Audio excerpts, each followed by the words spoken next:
Normal trader अगर कोई है तो वो बाई करे या सेल करे, दोनों में से कोई एक ज़्यादा मुफीद होता है क्या किसी के लिए? अगर आप सपोज करो आप नए ट्रेडर हैं, आप अभी अभी स्टार्ट कर रहे हैं, तो उस केस में ऑप्शन बाइंग बेहतर होती है क्योंकि वहाँ पे कैपिटल भी कम लग रही है। तो जो नए ट्रेडर हैं उनके लिए ऑप्शन बाइंग बेहतर है। बहुत टर्म पॉपुलर है मुझे लगता है जो हम सुनते हैं वो है पीसीआर हाई या लो। मैं इजी लैंग्वेज में अगर समझना चाहूँ तो ये क्या होता है? डिमांड एंड सप्लाई का जो इम्बैलेंस होता है ये हम मेजर करते हैं पीसीआर रेशियो से। पीसीआर से आपको एक्यूरेसी करीब 60-70% ऑप्शन ट्रेडिंग में मिल जाएगी। वो तीन कौन सी सावधानियां हैं जो उसे ऑप्शन ट्रेड के पहले रखनी चाहिए? सबसे फर्स्ट होना चाहिए कि आपको रिस्क को मेज़र करना चाहिए। अगर आप ऑप्शन ट्रेडिंग कर रहे हैं तो आपका एक ट्रेडिंग प्लान होना चाहिए कि मुझे इस लेवल पे एंट्री करना है। और सबसे इम्पॉर्टेंट है, ऑप्शन ट्रेडिंग में हमें बिना स्टॉप लॉस के ट्रेडिंग नहीं करनी चाहिए। ये तीन बातों का ध्यान ऑप्शंस में बिल्कुल रखना चाहिए। सेबी का एक दूसरा डेटा ये भी कहता है कि जो भी ट्रेड करने मार्केट्स में आता है वो 6 महीने साल भर के बाद मैक्सिमम लोग आउट हो जाते हैं। 70 to 75% लोग तो आउट हो जाते हैं, बचने वाले लोगों की संख्या बड़ी कम है। अब वो अलग बात है कि फिर पीछे से बाकी लोग भी आते जा रहे हैं। तो ये सिचुएशन मेरे किसी व्यूअर की ना हो तो आप मार्केट में बने रहें, इसके लिए भी क्या आप लोगों को कुछ सजेस्ट करते हैं? आप स्टार्ट जब कर रहे हैं तो आप 10% से ही स्टार्ट करें और आपको लगता है कि नहीं मैं प्रॉफिट बना पा रहा हूँ, तब आप कैपिटल को इंक्रीज कर सकते हैं। अदरवाइज आप 10% कैपिटल से ही स्टार्ट करें।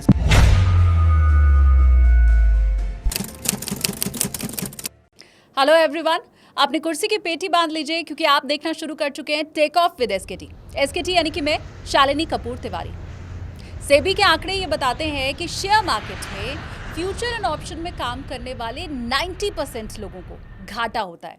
सिर्फ 10% लोग ऐसे हैं जो मुनाफे में रहते हैं, जिन्हें फायदा होता है। बहुत दिन से हम ये कोशिश कर रहे थे कि कोई ऐसा हमें मिले जो ये 10% वाले जो फायदे वाले लोग रहते हैं उनमें हो और अपना ज्ञान हमारे साथ बांटने को तैयार हो जाए। पर देखिए, होता ये है कि जो मुनाफे में है वो ये कभी नहीं चाहता कि आप मुनाफे में हो, और अगर वो ये चाह भी लेगा तो अपना ज्ञान आपके साथ भला क्यों बांटेगा? ये ठीक वैसे ही हो गया कि साल भर किसी स्टूडेंट ने बड़े अच्छे से पढ़ाई की हो, लाइब्रेरी गया हो, सुबह शाम क्लासेस ज्वाइन की हो और बैठकर नोट्स बनाए और एग्जाम के समय वो नोट्स आपको दे दे। कोई ऐसा क्यों करेगा? खोज हमने जारी रखी और कहते हैं ढूंढने से तो भगवान भी मिल जाता है। तो फिर हमारी भी ये कोशिश रंग लाई और मेरी मुलाकात हुई निफ्टी के निशानेबाज से। एक लंबा अनुभव इनके पास है और अच्छी बात यह है कि ये जो पूरा लंबा अनुभव है वो हमारे इस पॉडकास्ट में आके आपको देने को तैयार हो गए। इनका कहना यह है कि इन स्ट्रैटेजी पे अगर कोई चलेगा तो नुकसान की संभावना, क्रैश लैंडिंग की संभावना बहुत कम हो जाएगी। तो अब ज़्यादा देर नहीं करती हूँ, सीधे बोर्डिंग पास हम देते हैं। मेरे साथ आज इस पॉडकास्ट में है नितिन मुरारका जी, जो कि एसएमसी ग्लोबल के रिसर्च हेड हैं। बहुत स्वागत है सर आपका। थैंक यू शालिनी जी, और आपने बहुत अच्छे से स्टार्ट किया। और आज हम ऑप्शंस के बारे में बात करेंगे। ऑप्शंस में जैसे सेबी का डेटा है कि 90% लोगों को लॉस होता है, बट जो 10% ट्रेडर्स प्रॉफिट बनाते हैं वो क्या टेक्निक्स यूज़ करते हैं, क्या ट्रिक्स यूज़ करते हैं, इसके बारे में हम बात करेंगे ताकि जो व्यूअर्स हैं वो कम से कम ऑप्शंस में लॉसेस को कम कर पाएँ और प्रॉफिट की जर्नी अपनी स्टार्ट कर पाएँ। तो जैसे हम कोर्स की शुरुआत करते हैं ना कि फर्स्ट चैप्टर होता है, सेकंड होता है, थर्ड होता है, तब आखिर में नोट्स बनता है और हम एग्ज़ाम देते हैं। तो वैसे ही अगर मैं शुरू से शुरू करना चाहूँ और आपसे ये समझना चाहूँ कि ऑप्शन बेसिकली क्या है। कोई इसे जुआ बोलता है, कोई सट्टा बोलता है, आपकी डेफिनेशन इसे लेके क्या है? देखिए, ऑप्शन मेरे ख्याल से जुआ या सट्टा नहीं है, क्योंकि एक तो जैसे लॉटरी हो गई, तो लॉटरी में तो क्या करते हैं, आप वन टाइम आपने लॉटरी ख़रीद ली और आप बैठे होते हो कि आपको लॉटरी लग जाएगी। बट ऑप्शन एक तरीके से फाइनेंशियल इंस्ट्रूमेंट है जो रेगुलेटेड है, जिसे आप डेटा को देख करके, आप मार्केट को ट्रेंड को देख करके आप स्ट्रैटेजीज़ बना करके ट्रेडिंग कर सकते हैं। तो मेरे ख्याल से ऑप्शन एक प्रॉपर इंस्ट्रूमेंट है जिसे आप प्रॉपर तरीके से स्ट्रैटेजी बना के, प्लानिंग करके आप ट्रेड कर सकते हैं और उसमें से प्रॉफिट भी बना सकते हैं। तो ये बिल्कुल गलत है कि ऑप्शन एक सट्टा है। इसे डिसिप्लिन तरीके से और रिस्क मैनेजमेंट के साथ करेंगे तो ये एक प्रॉफिटेबल जर्नी आपकी हो सकती है। और वो जो स्ट्रैटेजी है वो आज आप हमें बताने भी वाले हैं? जी बिल्कुल, और किस तरीके से हम ट्रेड को एग्जीक्यूट करें, कैसे एंट्री करें, कैसे इंट्राडे में हम प्रॉफिट बना सकते हैं, इन सब चीज़ों के बारे में मैं आपको बताऊंगा। एक चीज़ और, आगे हम मुश्किल सवालों पे जाएं उसके पहले मैं ये समझना चाहती हूँ कि मेरा जो भी व्यूअर इस समय आपको देख रहा है, क्या उन सब के लिए ऑप्शन ट्रेडिंग है, या आप किसी को मना भी करते हो कि भाई फला बिजनेस वाले ना करें या ये जॉब वाले ना करें? क्या ऑप्शन ट्रेडिंग और आपकी स्ट्रैटेजी पे चल के पैसा कोई भी बना सकता है? देखिए ऑप्शन ट्रेडिंग, अगर आपको नॉलेज नहीं है ऑप्शंस की या स्टॉक मार्केट की बिल्कुल भी नॉलेज नहीं है, तो फिर उस केस में आपको ऑप्शन ट्रेडिंग नहीं करनी चाहिए। फिर उस केस में आपको इन्वेस्टमेंट की तरफ या लॉन्ग टर्म इन्वेस्टमेंट या म्यूचुअल फंड की तरफ जाना चाहिए, क्योंकि ऑप्शंस अपने आप में थोड़ा कॉम्प्लिकेटेड इंस्ट्रूमेंट है और ये वॉलेटाइल भी है। ये जैसा दिखता है इसमें रिस्क भी काफ़ी इन्वॉल्व है, तभी सेबी का डेटा ये बोलता है कि 90% लोगों को लॉस होता है। तो ऑप्शंस ट्रेड करने के पहले आपको इसकी नॉलेज होना बहुत ज़रूरी है। बिना नॉलेज के ऑप्शंस में लॉस होने के चांसेस हैं। दूसरी बात, अगर सपोज़ आप ये सोच रहे हैं कि मैं केवल पार्ट टाइम करके या एक्स्ट्रा टाइम में ऑप्शन से प्रॉफिट बना लूँ, तो उसमें भी रिस्क है, पॉसिबिलिटी वैसी नहीं है। आपको इसमें फोकस देना होगा, टाइम देना होगा, तब जाकर के आप ऑप्शंस के थ्रू प्रॉफिट बना सकते हैं। मतलब ये फुल टाइम वाला काम है? हाँ, फुल टाइम वाला काम है। मतलब ऐसा नहीं है कि आप ऑफिस भी कर रहे हैं और आप थोड़ा सा टाइम मिला तो उसमें ऑप्शन ट्रेडिंग कर रहे हैं। इन्वेस्टमेंट जो है वो आप पार्ट टाइम कर सकते हैं, बट जो ऑप्शन ट्रेडिंग है उसमें आपको फुल टाइम फोकस देना होगा, कई चीज़ों को समझना होगा, तभी जाकर के आप ऑप्शंस में सक्सेसफुल ट्रेडर बन सकते हैं। ट्रेडिंग कोई भी कर सकता है, बट सक्सेसफुल ट्रेडिंग बनने के लिए, प्रॉफिटेबल ट्रेडर बनने के लिए आपको फुल टाइम इसमें डिवोट करना पड़ेगा। तो ये पहली चीज़ तो मैंने सीख ली है कि आप वो अगर 90% वाली कैटेगरी में हैं तो आप ये ज़रूर चेक करिएगा कि कहीं ऐसा तो नहीं कि आप ऑफिस में एक तरफ बिजी रहते हैं, बॉस को प्रेजेंटेशन दे रहे होते हैं, और दूसरी तरफ आप अगर ऑप्शन ट्रेडिंग भी कर रहे हैं। ये फर्स्ट मेरा टेक अवे तो हो गया। अब आप जो जो सीखते जा रहे हैं वो प्लीज़ मुझे कॉमेंट करके आप आगे बताते भी जाइए। तो नितिन जी, अगर मैं ऑप्शन ट्रेड की बात करूं और मेरा वो व्यूअर जो इस समय आपको देख रहा है, उसके लिए अगर मैं ये जानना चाहूँ कि वो 3 कौन सी सावधानियां हैं जो उसे ऑप्शन ट्रेड के पहले रखनी चाहिए? देखिए ऑप्शन जब हम ट्रेड कर रहे हैं तो नॉर्मली हर ट्रेडर का ध्यान होता है कि मुझे प्रॉफिट कितना कमाना है, मेरा प्रॉफिट कितना होगा। रिस्क की तरफ जनरली ट्रेडर्स ध्यान नहीं देते हैं। तो सबसे फर्स्ट होना चाहिए कि आपको रिस्क को मेज़र करना चाहिए। आप जब भी ट्रेड ले रहे हो तो हमें ये नहीं सोचना है कि मेरा प्रॉफिट कितना आएगा, हमें ये देखना है कि मेरा रिस्क कितना मैक्सिमम हो सकता है ऑप्शंस में। तो आपको रिस्क मैनेजमेंट पे फर्स्ट फोकस करना चाहिए। दूसरा, अगर आप ऑप्शन ट्रेडिंग कर रहे हैं तो आपका एक ट्रेडिंग प्लान होना चाहिए कि मुझे इस लेवल पे एंट्री करना है, या आपका एक बैक टेस्टेड स्ट्रैटेजी होनी चाहिए। जैसे नॉर्मली मैं फॉलो करता हूँ वीवैप एंड पीसीआर डेटा, जो आगे हम डिस्कस करेंगे। तो जो आपका सेट रूल्स है, अगर उस रूल्स में आपको अगर ट्रेड मिल रहा है तभी ट्रेड करना चाहिए, क्योंकि ड्यूरिंग द डे मार्केट में मूवमेंट होती रहती है। तो आपको जो सेट ऑफ रूल्स है, जो आपने बैक टेस्ट किया है, या जो भी स्ट्रैटेजी आपने बनाया है, या जो भी स्ट्रैटेजी हम लेकर के चल रहे हैं, उस रूल के विदिन अगर ट्रेड आता है तभी ट्रेड लेना चाहिए, अदरवाइज ट्रेड नहीं लेना चाहिए। और सबसे इंपॉर्टेंट है, ऑप्शन ट्रेडिंग में हमें बिना स्टॉप लॉस के ट्रेडिंग नहीं करनी चाहिए। स्टॉप लॉस आपको लॉस से बचाएगा, क्योंकि ऑप्शंस में अगर आपका ट्रेड गलत जा रहा है और लूजिंग पोजीशंस जा रही है तो स्टॉप लॉस काट के आपको निकलना चाहिए। तो स्टॉप लॉस के बिना कभी भी ऑप्शन ट्रेडिंग नहीं करनी चाहिए। तो ये 3 बातों का ध्यान ऑप्शंस में बिल्कुल रखना चाहिए। हालांकि ये स्टॉप लॉस वाली बात तो मुझे लगता है हर कोई बताता है और सारे ही सलाह देते हैं, लेकिन उसको लोग क्यों नहीं मानते हैं, ये भी एक बड़ा सवाल है। इसके साथ मुझे आप ये भी बताएं कि मार्केट में एंट्री का, अगर मैं ऑप्शन ट्रेड की बात करूं तो उसमें एंट्री का और एग्जिट का, इन दोनों का भी कोई ख़ास नियम होता है क्या? देखिए एंट्री और एग्जिट ये बहुत इंपॉर्टेंट है, खासतौर से ऑप्शंस ट्रेडिंग में। क्योंकि क्या है, जब आप इन्वेस्टमेंट कर रहे हैं तो उस केस में आप लॉन्ग टर्म होल्डिंग होती है, तो वॉलेटिलिटी में कोई आपकी दिक्कत नहीं होती है। बट जो ऑप्शंस होता है जिसका टाइम वैल्यू डिके होता है, यानी हर मिनट के साथ साथ ऑप्शंस की प्रीमियम आइस की तरफ पिघलती चली जाती है। जैसे आइस पिघलता है वैसे ऑप्शंस की value theta decay, time value उसकी ख़त्म होती चली जाती है। तो ऑप्शंस में टाइमिंग बहुत इंपॉर्टेंट है। और नॉर्मली जैसे हम लोग क्या करते हैं, ऑप्शंस जब एंट्री करते हैं तो सबसे पहले ये देखते हैं कि मार्केट का ट्रेंड क्या है, बुलिश है या बियरिश है या साइडवेज है। अगर बुलिश ट्रेंड होगा तो कॉल ऑप्शंस की तरफ जाएंगे, बियरिश होगा तो पुट ऑप्शंस की तरफ जाएंगे। तो एक तो आपका होना चाहिए कि ट्रेंड का एनालिसिस आपको करना जरूरी है एंट्री के पहले। दूसरी बात, कुछ डेटा है जैसे पीसीआर डेटा, ऑप्शन चेन का डेटा है, जिसे हर ऑप्शन ट्रेडर को आना चाहिए कि कैसे उसे देखना है। तो नॉर्मली हम लोग अपनी ट्रेडिंग में ऑप्शन पीसीआर का डेटा को स्टडी करते हैं और सपोर्ट एंड रेसिस्टेंस पे फोकस करते हैं कि मार्केट का सपोर्ट लेवल और रेसिस्टेंस लेवल कहाँ पे है। ये सब फैक्टर्स को देखकर हम ट्रेड में एंट्री करते हैं। अब मान लीजिए आपने ट्रेड एंट्री कर लिया अपने सेटअप के हिसाब से, अब जहाँ एग्जिट की बात आती है तो एग्जिट फिर पूरा रिस्क मैनेजमेंट होता है कि आपका टारगेट क्या है, आपके स्टॉप लॉसेस क्या हैं। अगर आपके प्रॉफिट में आ गए तो आप टारगेट के आसपास बुक करते हैं, और अगर लॉस में चली गई तो फिर स्टॉप लॉस होता है, या फिर अगर जिस डेटा के बेसिस पे, ट्रेंड के बेसिस पे हम लोगों ने ट्रेड लिया है, अगर वो चेंज हो रहा है तो फिर उस केस में हम ट्रेड से निकल जाते हैं। तो एग्जिट और एंट्री, ये दोनों ऑप्शंस में बहुत इंपॉर्टेंट है, और आपको अपने प्लान के हिसाब से ही एंट्री और एग्जिट करनी चाहिए। अब ये प्लान बने कैसे, ये भी हम समझने की कोशिश कर रहे हैं, क्योंकि प्लान के हिसाब से एंट्री और एग्जिट करनी तो चाहिए, पर प्लान कैसे बने उसके ऊपर भी आगे हम बात करेंगे। ऑप्शंस इजी नहीं है, तभी 90% ट्रेडर्स ऑप्शन में लॉस करते हैं। ये कॉम्प्लिकेटेड है, इसे सोच के समझ के ही आपको ऑप्शन ट्रेडिंग में आना चाहिए। अदरवाइज़ फिर म्यूचुअल फंड्स है, अदरवाइज़ फिर लॉन्ग टर्म इन्वेस्टिंग है, आप अच्छे स्टॉक्स लेकर के रखें। बट जब ऑप्शन ट्रेड कर रहे हैं तो उसके लिए आपको प्री रिक्विजिट है कि आपको उसकी नॉलेज होनी चाहिए, आपके पास उसका डेटा होना चाहिए, आपके पास कुछ ना कुछ टेक्निकल सॉफ्टवेयर्स होने चाहिए जिसको देख करके आप ट्रेंड का एनालिसिस कर सकें। और वो सॉफ्टवेयर क्या होना चाहिए, नितिन जी आगे वो भी आपको ज़रूर बताएंगे। लेकिन क्या इसका भी कोई थंब रूल होता है कि एक नॉर्मल ट्रेडर अगर कोई है तो वो बाई करे या सेल करे, दोनों में से कोई एक ज़्यादा मुफीद होता है क्या किसी के लिए? देखिए, ऑप्शंस में दो तरीके के ट्रेडर्स होते हैं, एक ऑप्शन सेलर्स होते हैं और एक ऑप्शन बायर्स होते हैं।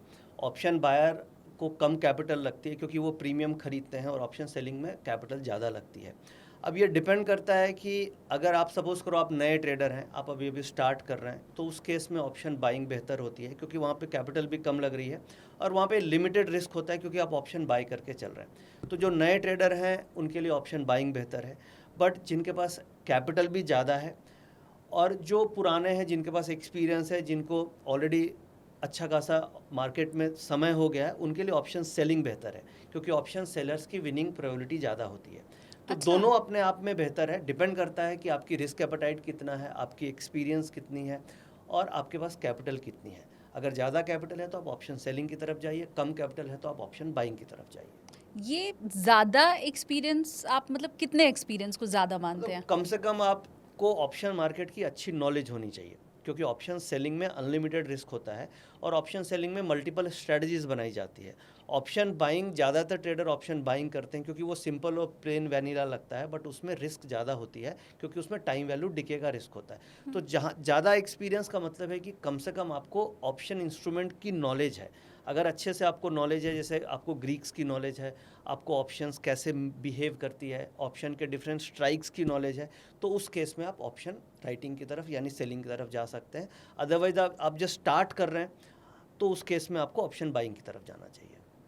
अच्छा, इतने लंबे एक्सपीरियंस के बाद भी मैं ये मान के चल रही हूँ कि हर सौदा तो आपके हिसाब से नहीं चलता होगा, है ना? कुछ अगेंस्ट डेफिनेटली जाता होगा। बिल्कुल। तो ऐसी कंडीशन में जब वो सौदा आपके अगेंस्ट जा रहा होता है तो मतलब दिमाग में क्या चल रहा होता है आपको, कैसे वो जो माइंडसेट होता है उस समय का, मैं चाहती हूँ आप वो बताएं, क्योंकि मेरे व्यूवर जो देख रहे हैं उसका भी हर सौदा तो सटीक बैठता नहीं है, तो आपके माइंडसेट के हिसाब से वो भी अपना बना पाएगा फिर। ये देखिए, इतने एक्सपीरियंस के बाद भी आज के दिन भी जो 10 में से आप ये मान के चलिए 3 सौदे, 3.5 सौदे गलत होते हैं, यानी 6, यानी जो हिट रेशियो मैं निकाल पाता हूँ वो करीब 60-65% से ज़्यादा हिट रेशियो नहीं निकाल पाता हूँ।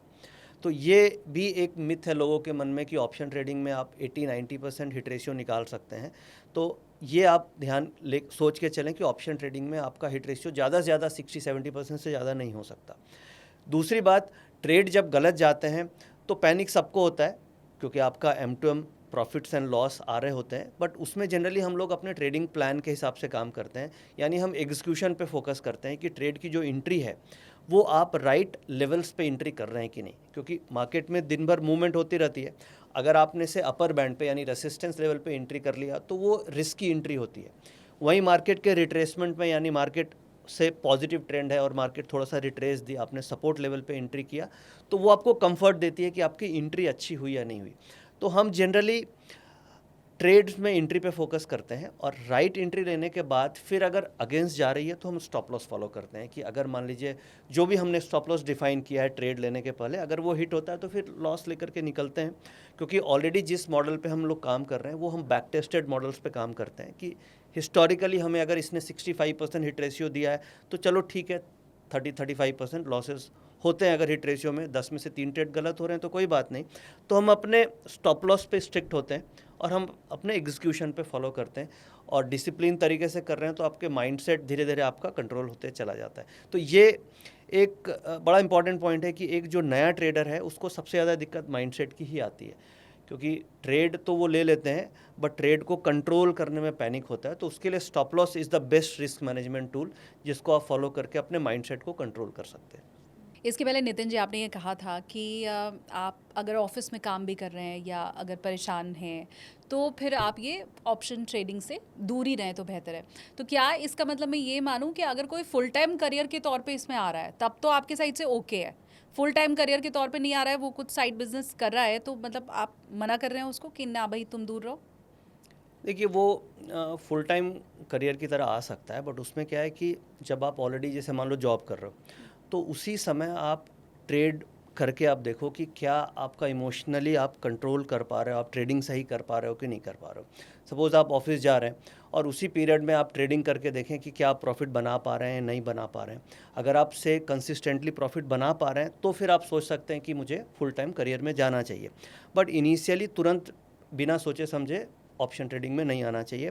फिर भी सपोज़ कीजिए आपको लगा कि नहीं मैं प्रॉफिट बना पा रहा हूँ, आप फुल टाइम करियर में जाना चाहते हो ऑप्शन में, तो उस केस में मुझे लगता है कि आपके पास कम से कम 12 से 18 महीने का एक ये इतना बैकअप होना चाहिए कि आप अपने खर्चे उठा सको, अपने फैमिली का खर्चा उठा सको। Point number 1। पॉइंट नंबर 2, आपके पास इतनी कैपिटल, आप जो ट्रेडिंग जिस कैपिटल से कर रहे हो वो अगर सपोज़ पूरी की पूरी कैपिटल ख़त्म भी हो जाए तो इमोशनली और आपके फैमिली पे कोई इम्पैक्ट नहीं आना चाहिए। उसी कैपिटल से ही आपको ट्रेड करना चाहिए और आपके पास कोई ना कोई थोड़ा अदर सोर्स ऑफ इनकम होना चाहिए। अदरवाइज़ मुझे ऐसा नहीं लगता है कि आपको तुरंत फुल टाइम ट्रेडिंग में आना चाहिए। इन सब फैक्टर्स को कंसीडर करने के बाद आप फिर फुल टाइम ट्रेडिंग में आ सकते हो। अदरवाइज़ आप जॉब में रहते हुए ट्रेड करके आप देखिए, अगर आपको लगता है कि आप प्रॉफिट बना रहे हो तभी आप सोचो, अदरवाइज़ फुल टाइम ट्रेडिंग में नहीं आना चाहिए। अच्छा, ये जो ओवर ट्रेडिंग होती है ये इससे बचने का भी कोई तरीका है?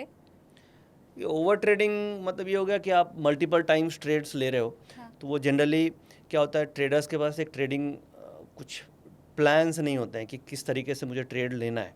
तो उसके लिए एक सिंपल तरीका है कि आप ये डिसाइड कर लो कि मुझे दिन के 2 ट्रेड से ज़्यादा नहीं लेना है, तो फिर आप ओवर ट्रेडिंग से बच सकते हैं। क्योंकि ओवर ट्रेडिंग एक एडिक्शन हो गई, क्योंकि ट्रेडिंग की जब आपको एडिक्शन हो जाती है तो आप बार बार ट्रेड लेते हो। अगर आपको लॉस हो गया तो आप लॉस कवर करने के लिए ट्रेड लेते हो, प्रॉफिट हो गया तो और ज़्यादा लालच आ गया कि और प्रॉफिट कमाना है, तब आप ट्रेड लेते हो। हाँ। तो बेसिकली हमें फियर, ग्रीड, इमोशन इन सबको कंट्रोल करना पड़ेगा ऑप्शन ट्रेडिंग में, तभी हम प्रॉफिटेबल हो सकते हैं। अदरवाइज ओवर ट्रेडिंग करेंगे तो वो हमारा प्रॉफिट कमाया हुआ भी चला जाएगा और अगर हम लॉस को कवर करने के लिए ट्रेड करेंगे ओवर ट्रेडिंग तो और लॉसेस हो जाएंगे। तो इसका सिंपल तरीका है कि आप एक रूल अपने ट्रेडिंग में बनाइए कि मुझे, अगर मैं इंट्राडे ऑप्शन ट्रेड कर रहा हूँ तो मुझे ज़्यादा से ज़्यादा दिन के 2 ट्रेड लेने हैं और अगर मेरे 2 ट्रेड सक्सेसफुल नहीं हुए तो आज के दिन में ट्रेड नहीं करूँगा, फिर अगले दिन नए तरीके से नई ट्रेडिंग करूँगा। तो इस तरीके से आप ओवर ट्रेडिंग से बच सकते हो। अब सही मुझे बताइए, अब नितिन जी आपके साथ ऐसा कितनी बार हुआ है? देखिए ऐसा होता है, कई बार होता है। अभी रिसेंट में ही हुआ था, एक दिन में मैंने 4 ट्रेड लिए थे और चारों ट्रेड में छोटे छोटे लॉसेस थे, इनफैक्ट प्रॉफिट नहीं बन पाया। हाँ। बट मैंने अपने ट्रेडिंग में रूल बना रखा है कि मुझे एक दिन में 2 ट्रेड से ज़्यादा नहीं लेना है और अगर प्रॉफिटेबल दोनों हो गए तो अच्छी बात है और दोनों लूजिंग भी है तो भी 2 ट्रेड से ज़्यादा मैं एक दिन में नहीं लेता हूँ। तो ये रूल अगर आप बना करके चलोगे तो उस केस में फिर आप ओवर ट्रेडिंग से बच सकते हैं। और यही मैंने आपको कहा था कि जो नोट्स है ना नितिन जी के पास, वो हम आपको देने वाले हैं। हो सकता है आपने 3 ट्रेड का या 4 का अपना नियम बना रखा हो, पर नितिन जी का तो यही है कि भैया दिन में 2, फायदा हुआ तो ठीक, नुकसान हुआ तो ठीक। रातों की नींद भी कभी उड़ी है? हाँ बिल्कुल, ऑप्शन जब ओवरनाइट कैरी फॉरवर्ड होती है और अचानक से सीज फायर जैसा कुछ न्यूज़ आ जाए और पोजीशन अगर आपकी कैरी फॉरवर्ड ऐसी है जो अगेंस्ट पोजीशन है तो आपको टेंशन ज़रूर होती है। या कई बार इंटरनेशनल मार्केट में दिखता है कि नहीं बहुत ज़्यादा वॉलेटिलिटी है तो आप गिफ्ट निफ्टी को देख के, सिंगापुर निफ्टी को देख करके स्ट्रेस आता है। बट ठीक है, पार्ट ऑफ द गेम है क्योंकि अल्टीमेट हम लोग हमेशा पोजीशंस में होते हैं। तो फिर अगर उस तरीके से मार्केट अगेंस्ट खुलती है तो पोजीशंस को मैनेज करते हैं, कई बार लॉस भी बुक करना पड़ता है, तो स्ट्रेस होता है, बिल्कुल सही है। अब ये भी मुझे बताइए कि क्या ये ज़रूरी है कि हर रोज़ ट्रेडिंग की जाए?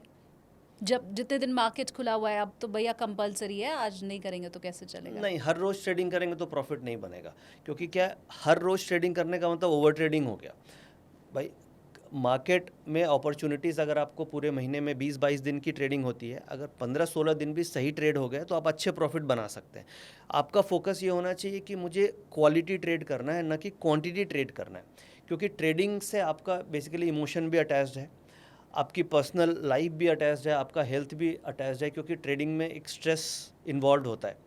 तो ट्रेडिंग आपको हमेशा क्वालिटी ट्रेड लेना चाहिए, न कि क्वांटिटी ट्रेड पे ध्यान देना चाहिए। तो मेरे ख्याल से हर दिन ट्रेड करना सही नहीं है। आप अपना जब भी सही ट्रेड आपको समझ में आए आपके रूल्स के हिसाब से, तभी आप ट्रेड इनिशिएट करें, अदरवाइज ट्रेड को आप स्किप कर सकते हैं। बहुत से लोगों को मैंने देखा है लॉस एवरेजिंग करते हुए, उन्हें लगता है कि अब तो एवरेज हो गया, अब तो यहाँ से ज़रा सा भी आगे बढ़ेगा तो बस इसके बाद तो मुनाफा है। और ये मुझे लगता है मैक्सिमम लोग करते हैं। आप भी अगर उसी श्रेणी में हैं तो प्लीज़ आप मुझे कमेंट करके बताइए ये रोग अगर आपके अंदर भी है तो इससे कैसे बच सकते हैं? देखिए, लॉस एवरेजिंग एक तो हो गया कि आप इन्वेस्टमेंट कर रखे हैं, उसमें आप स्टॉक एवरेज कर रहे हैं, और एक होता है स्टॉक ऑप्शंस में एवरेजिंग करना।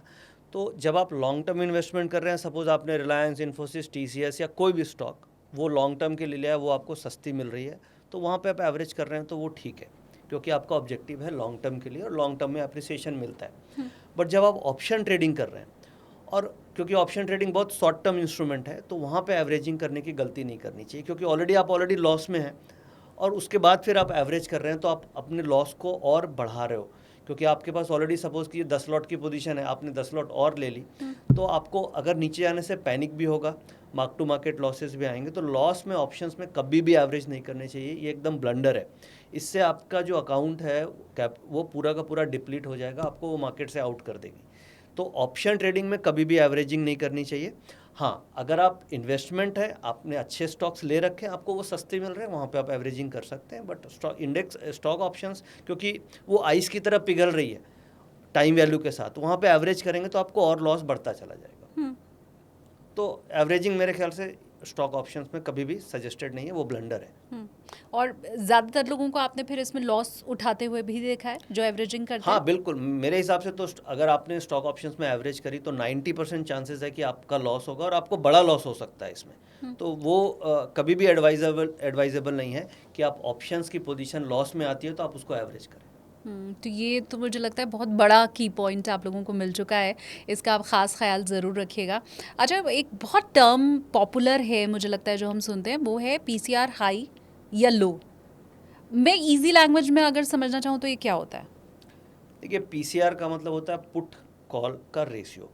अब पुट जो होती है वो नॉर्मली ट्रेडर्स बाय करते हैं जब मार्केट उनको लग रही है कि गिर जाएगी, और कॉल बाइंग की जाती है जब लगता है मार्केट ऊपर जाएगी। तो ये दो इंस्ट्रूमेंट हो गए, एक बुलिश मार्केट के लिए यानी तेज़ी खेलने के लिए कॉल, और पुट हो गया बियरिश मार्केट के लिए, मंदी खेलने के लिए। तो मार्केट जब चल रही है तो इसमें दोनों तरीके के ट्रेडर हैं भाई। कुछ लोगों का व्यू है कि मार्केट ऊपर जाएगी, और कुछ का व्यू है मार्केट नीचे जाएगी, तभी ये मार्केट चल रही है। तो डिमांड एंड सप्लाई का जो इम्बैलेंस होता है ये हम मेजर करते हैं PCR रेशियो से, क्योंकि आधे ट्रेडर ने पुट खरीदा होगा, आधे ट्रेडर ने कॉल खरीदा होगा, तो एक इम्बैलेंस मार्केट में क्रिएट होता है।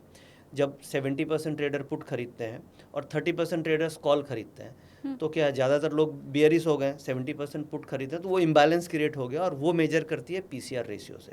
और PCR रेशियो में मुझे लगता है कि मैं एक्सपर्ट हूँ, और मैं काफ़ी दिनों से इस पर रिसर्च कर रहा हूँ। लास्ट 10 सालों से मैं PCR पे रिसर्च कर रहा हूँ। अच्छा। और लास्ट 5 सालों से मैं इसके ऊपर प्रैक्टिकली लाइव हर दिन मार्केट में ट्रेड भी कर रहा हूँ। और ये one of the most reliable and accurate tool है जो मैंने फाइंड किया अपनी रिसर्च में। तो ये भी आप समझ लें कि अगर आप ऑप्शन ट्रेड कर रहे हैं तो आपको अपनी ट्रेडिंग में PCR रेशियो को ज़रूर इनकॉर्पोरेट करना चाहिए। ये मेरा अपना एक्सपीरियंस, अपनी रिसर्च है, जो आप सीख सकते हैं आज के इस पॉडकास्ट से, कि PCR से आपको एक्यूरेसी करीब 60-70% ऑप्शन ट्रेडिंग में मिल जाएगी। और जैसे आपने बोला कि PCR रेशियो, तो ये बेसिकली मार्केट के इम्बैलेंस को बताता है। और PCR अगर मान लीजिए बहुत हाई हो गया या बहुत लो हो जाता है, तो अगर आप गूगल में जब जाएंगे तो हाई PCR को वो दूसरे तरीके से इंटरप्रिटेशन देते हैं। हाई PCR से वो गूगल में आपको ये मिलेगा कि मार्केट वहाँ से गिर सकती है, ओवर बॉट कंडीशन दिखाई जाती है, और लो PCR को ओवरसोल्ड कंडीशन बोलते हैं। बट अच्छा। ये मेरे एक्सपीरियंस के हिसाब से इसका उल्टा होता है। ये बिल्कुल गलत है जो आप गूगल जो बता रहा है वो हाँ, गलत वो है। गलत है। वो मेरा अपना एक्सपीरियंस है, आप खुद एक्सपीरियंस कर सकते हैं लाइव मार्केट में ट्रेड करके। और वो बेसिकली जो गूगल में दिख रहा है वो बेसिकली वैलिड होता है मंथली ऑप्शंस कॉन्ट्रैक्ट्स के लिए। बट यहाँ पे क्या है, इंडियन मार्केट में ज़्यादातर लोग वीकली ऑप्शन कॉन्ट्रैक्ट्स में ज़्यादा ट्रेड कर रहे हैं जो वीक ऑन वीक एक्सपायरी हो रही है। तो वहाँ पे जो काम करता है कि अगर पीसीआर हाई है तो इसका मतलब मार्केट ऊपर की तरफ जाएगी, ग्रेटर देन 1 है तो ऊपर की तरफ जाएगी, और अगर लेस देन 1 है, पीसीआर लो है, तो मार्केट नीचे की तरफ जाएगी। और पीसीआर बहुत हाई है तो अलग सिनेरियो है, बट अगर पीसीआर हाई है तो मार्केट ऊपर जाती है और पीसीआर लो है तो मार्केट नीचे जाती है। बट आप गूगल में सर्च करोगे तो आपको उल्टा इंटरप्रिटेशन मिलेगा, बट मैंने अपने एक्सपीरियंस से सीखा है कि ये इस तरीके से काम करती है। तो फिर तो इस हिसाब से आराम से ट्रेडिंग की जा सकती है। बिल्कुल। फिर क्या बचा? तभी मैंने बताया कि पीसीआर का इम्बैलेंस जो ये इंडिकेटर है, ये मार्केट में 60 to 70% टाइम्स एक्यूरेट होता है। और ये मैं लास्ट 5 सालों से तो मैं इस पे लाइव ट्रेड कर रहा हूँ, और लास्ट 7-8 सालों से मैं इस पे रिसर्च भी कर रहा हूँ। मैंने बैक टेस्टिंग भी काफ़ी इस पे की है। तो ये एक ऐसा टूल है जो आप इस पॉडकास्ट से सीख करके जा सकते हैं, जो आपको ऑप्शन ट्रेडिंग में प्रॉफिट, काफ़ी हद तक लॉस को तो ज़रूर कम कर सकता है। जो 90% वाली कैटेगरी है वहाँ से आप मूव करके 10% की तरफ मूव कर सकते हैं। बाकी धीरे धीरे जितना आप सीखेंगे वैसे वैसे आप आगे बढ़ पाएंगे। मेरे हिसाब से तो डेफिनेटली 10% की ओर मूव लोग कर जाएंगे। क्यों, मैं इसलिए बताऊं, अभी कुछ देर पहले ही आपने कहा था कि आपकी भी एक्यूरेसी 60 to 70% ही है। 65 to 70% आपने खुद कहा कि इससे ज़्यादा एक्यूरेसी रेट किसी का होता ही नहीं है। और आप बोल रहे हैं कि सिर्फ ये पीसीआर रेट जो है इसको ही चेक करके हम 60 to 70% एक्यूरेसी पे जा सकते हैं। बिल्कुल जा सकते हैं, बिल्कुल जा सकते हैं। चाबी मिल गई, कुंजी मिल गई मेरे व्यूवर्स को। हाँ, और इस पे आप स्टडी भी कर सकते हैं, आप रिसर्च कर सकते हैं, बहुत सारा कंटेंट आपको मिल जाएगा। आप स्टडी करेंगे तो बहुत अच्छे से आप इसे समझ सकते हैं।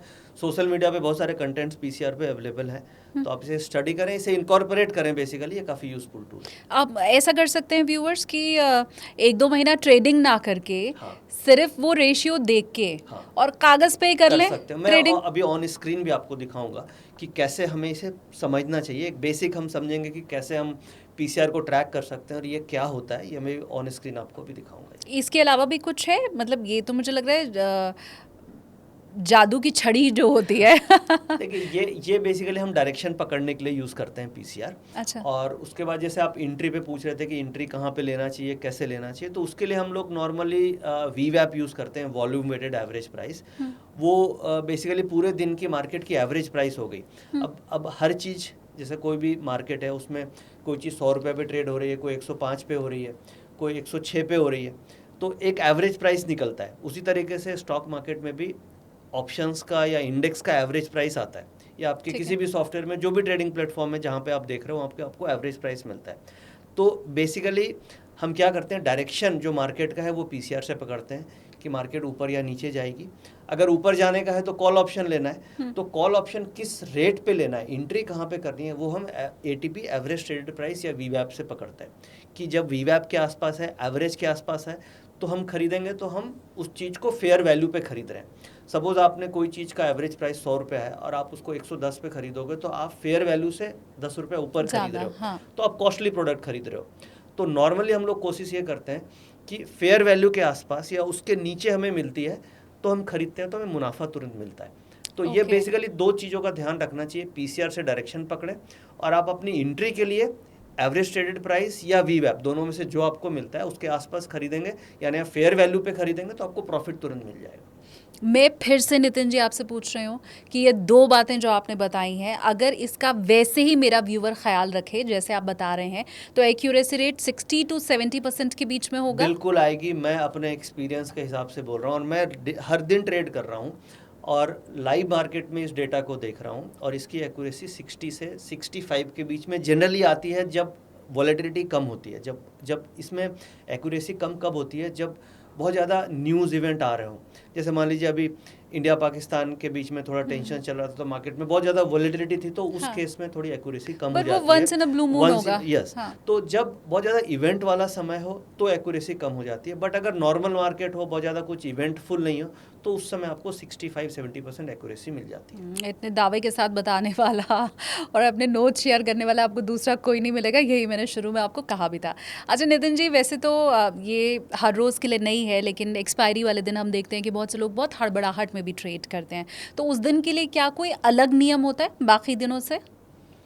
देखिए, एक्सपायरी वाले दिन मार्केट में बड़ा कॉशन के साथ ट्रेड करना होता है, क्योंकि उस दिन क्या होता है, टाइम की जो वैल्यू डिके होती है ऑप्शंस में, क्योंकि एक्सपायरी होती है तो ऑप्शंस की जो वैल्यू है वो बहुत तेज़ी से वो डिके होती है। वो जस्ट लाइक एकदम लगता है कि ऑप्शंस के प्रीमियम बहुत डिके हो रहे हैं। तो एक्सपायरी वाले दिन आपको डिसिप्लिन वे में ट्रेड करना बहुत ज़रूरी है। और इसमें आपको ये ध्यान रखना चाहिए कि एक्सपायरी के दिन आप फटाफट एंट्री करें ऑप्शंस में, और जैसे आपको प्रॉफिट मिले फटाफट एग्जिट कर लेना चाहिए उसमें। ऐसा नहीं है कि आप ट्रेड लेके लंबा होल्ड कर रहे हैं। और दूसरी बात, जैसे मान लीजिए आप एक्सपायरी है और एक्सपायरी वाले दिन कभी कभी आईवी बहुत बढ़ जाती है। आईवी का मतलब हो गया इम्प्लाइड वॉलेटिलिटी, और उसका मतलब हो गया विक्स। तो अगर सपोज कीजिए विक्स ज़्यादा बढ़ी हुई है तो उस केस में जो प्रीमियम्स होते हैं वो प्रीमियम्स काफ़ी बढ़ जाते हैं आउट ऑफ मनी में, प्रीमियम्स ज़्यादा हो जाते हैं थोड़े। तो हमें एक्सपायरी वाले दिन out of money option trade नहीं करना चाहिए। आउट ऑफ मनी का मतलब जहाँ पे मार्केट चल रही है वहाँ से दूर की ऑप्शन ट्रेड नहीं करना चाहिए, जहाँ पे मार्केट है वहीं की ऑप्शन ट्रेड करनी चाहिए। और एक और ये ट्रेडर्स बहुत गलती करते हैं, एक्सपायरी वाले दिन वो हीरो जीरो के चक्कर में जाते हैं, यानी कि ले लिया तो हीरो नहीं तो जीरो। ऐसा मार्केट में बहुत देखा गया है, यानी कि 5 रुपये की ऑप्शंस खरीद ली और उनका ये सोचना होता है कि 5 रुपये का प्रीमियम मेरा क्या तो 50 या 100 हो जाएगा, नहीं तो क्या 5 गए तो गए। तो ये वाला ट्रेड नहीं करना चाहिए। ज़्यादातर केसेस में आप हीरो जीरो जीरो ही होता है।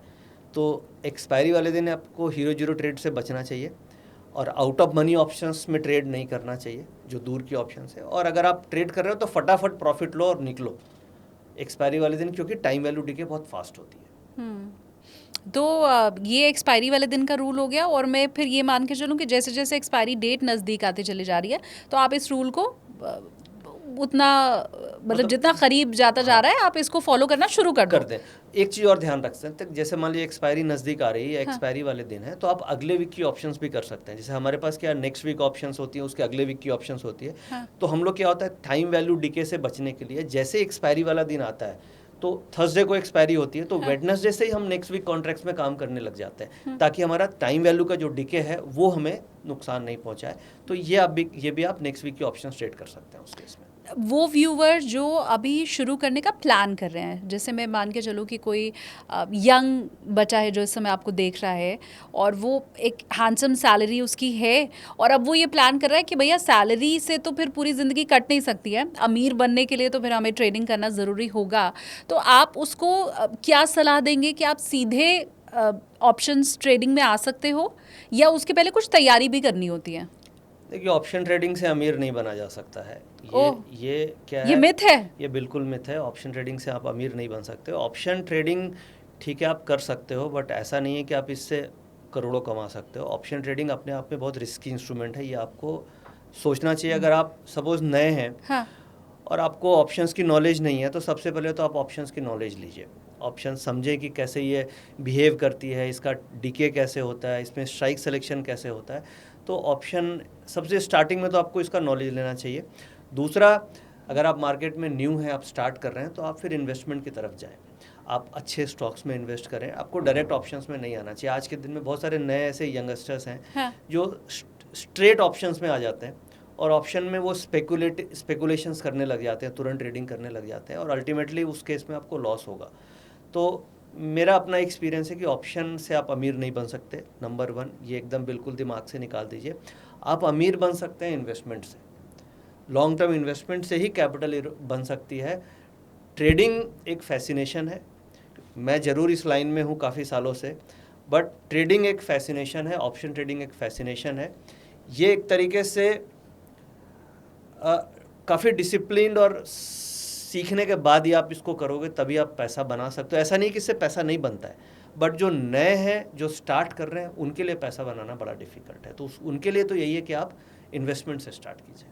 और जिन्हें एक्सपीरियंस है उनके लिए तो फिर यही अमीर बनने का जरिया है। मैं थोड़ा क्लियर करना इस चीज़ को जानती हूँ, क्योंकि मुझे लगता है हमारे ज़्यादातर व्यूवर्स ये सोचते हैं कि इन्वेस्टमेंट में तो आप 5 साल 10 साल 15 साल में रईस बनते हो सकता है 20 साल लग जाए इन्वेस्टमेंट करते करते, लेकिन लोगों को लगता है कि भैया ये तो ऐसा रास्ता है कि बस दिन दूनी रात चौगुनी।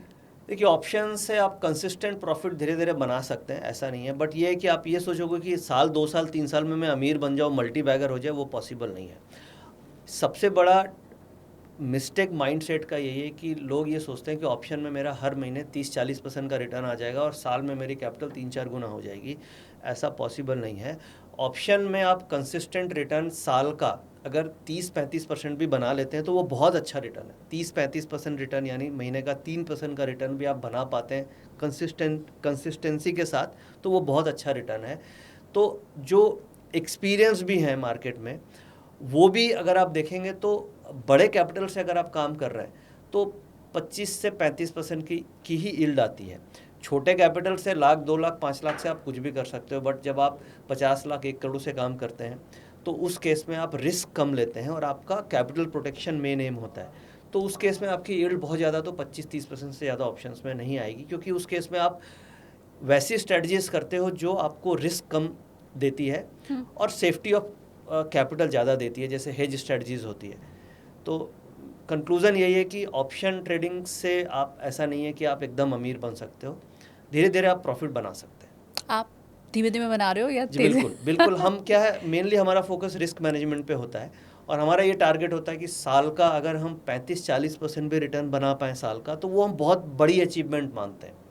सब खर्चे वगैरह, एक्सपेंस वगैरह काटने के बाद अगर हमारा 30-35% की रिटर्न बन रही है तो हम समझते हैं कि हमने बहुत कुछ अचीव कर लिया, क्योंकि 30-35% भी बहुत अच्छी रिटर्न मानी जाती है। कहाँ एफडी की रिटर्न 7% है, हाँ। और आप इक्विटी में लगाते हैं तो आपको 15, 14-15% 16, की हाँ। ओवरऑल CAGR रिटर्न बैठती है। तो Right. यहाँ पे अगर आप 25-30% भी निकाल रहे हैं तो वो बहुत अच्छी रिटर्न निकाल रहे हैं। तो हमारा मेन फोकस होता है रिस्क मैनेजमेंट पे, पोजीशन मैनेजमेंट पे, यानी कि आपको ओवर लिवरेजिंग नहीं करनी है, ओवर ट्रेडिंग नहीं करनी है, फोमो में ट्रेडिंग नहीं करनी है कि आप ट्रेड छूट गया तो आप अननेसरी बहुत सारे ट्रेड कर रहे हो। लिमिटेड ट्रेड कीजिए, अच्छे ट्रेड्स कीजिए, और आप महीने का 3-4% अगर निकाल रहे हैं तो इसका मतलब है कि आप अच्छा प्रॉफिट बना पा रहे हैं, और वही मैं भी कर पा रहा हूँ।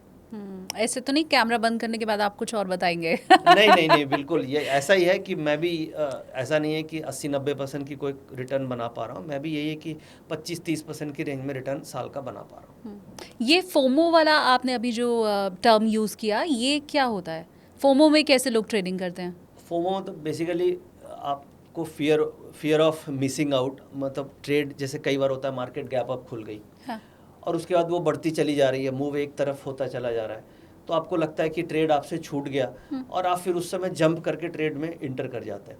तो ये बहुत गलत स्ट्रेटजी है, क्योंकि मार्केट में गैप अप, गैप डाउन, इस तरीके का मार्केट में होता है। और उस केस में खास तौर से ऑप्शंस में अगर आप स्टॉक्स में कर रहे हैं तो चलो फिर ठीक है, क्योंकि मान लीजिए रिलायंस है, इन्फोसिस है, 2-3% ऊपर भी खुला, आप उसे फोमो में लेते भी हैं तो आपका ऑब्जेक्टिव है इन्वेस्टमेंट का। बट यहाँ पे जब ट्रेडिंग है और ऑप्शंस है, तो ऑप्शंस में कभी भी से बहुत तेज़ी से अगर मार्केट मूव कर रहा है तो उस समय हमें जंप करके ट्रेड नहीं लेना चाहिए। और इसके लिए हम लोग क्या है, जो भी हमने ट्रेडिंग प्लान बनाया, जैसे मैंने आपको बोला कि हम लोग एवरेज ट्रेडेड प्राइस के आसपास एंट्री करने की कोशिश करते हैं, तो वो आपकी राइट एंट्री। आप फोमो में लेंगे तो क्या है, अब एवरेज प्राइस 100 रुपये की है और फोमो यानी कि मार्केट 110 ट्रेड कर रहा है, आप 110 पे एंट्री करेंगे तो आप ओवर प्राइस ऑप्शंस को खरीद रहे हैं, तो आपको एटीपी के पास लेना है। इसलिए फोमो से बचने के लिए तरीका एक ही है कि आप अपने रूल के हिसाब से आप अपने एवरेज ट्रेडेड प्राइस के आसपास ही एंट्री करें। अगर एवरेज ट्रेडेड प्राइस से दूर है तो आप वेट कीजिए, आपको जब मौका मिलेगा तब आप ट्रेड में एंट्री कीजिए। हालांकि आपकी बातें सुन के मुझे लग रहा है ये शायद बहुत मुश्किल होता होगा लोगों के लिए, और तभी ज़्यादातर लोग ऐसा करते भी हैं। मुझे लगता है इसके लिए अलग से आपको कुछ मेडिटेशन वगैरह भी सीखने की ज़रूरत जब आप होगी। रेगुलर ट्रेडिंग करते हैं और आप बार बार चोट खाते हैं तो आपको समझ में आ जाती है कि ये मैंने चोट गलती खाते हैं, की माय है। गॉड, हाँ। क्योंकि आप क्या है, आप अगर फोमो में ट्रेड लेते हैं और फिर आपका स्टॉप लॉस हिट होता है या लॉस होता है, तो आपको समझ में आ जाता है कि हम ये गलती कर रहे हैं। तो जो गलती मैंने की है वो गलती से बेसिकली आप सीख सकते हैं कि नहीं, फोमो में ट्रेड नहीं लेना है।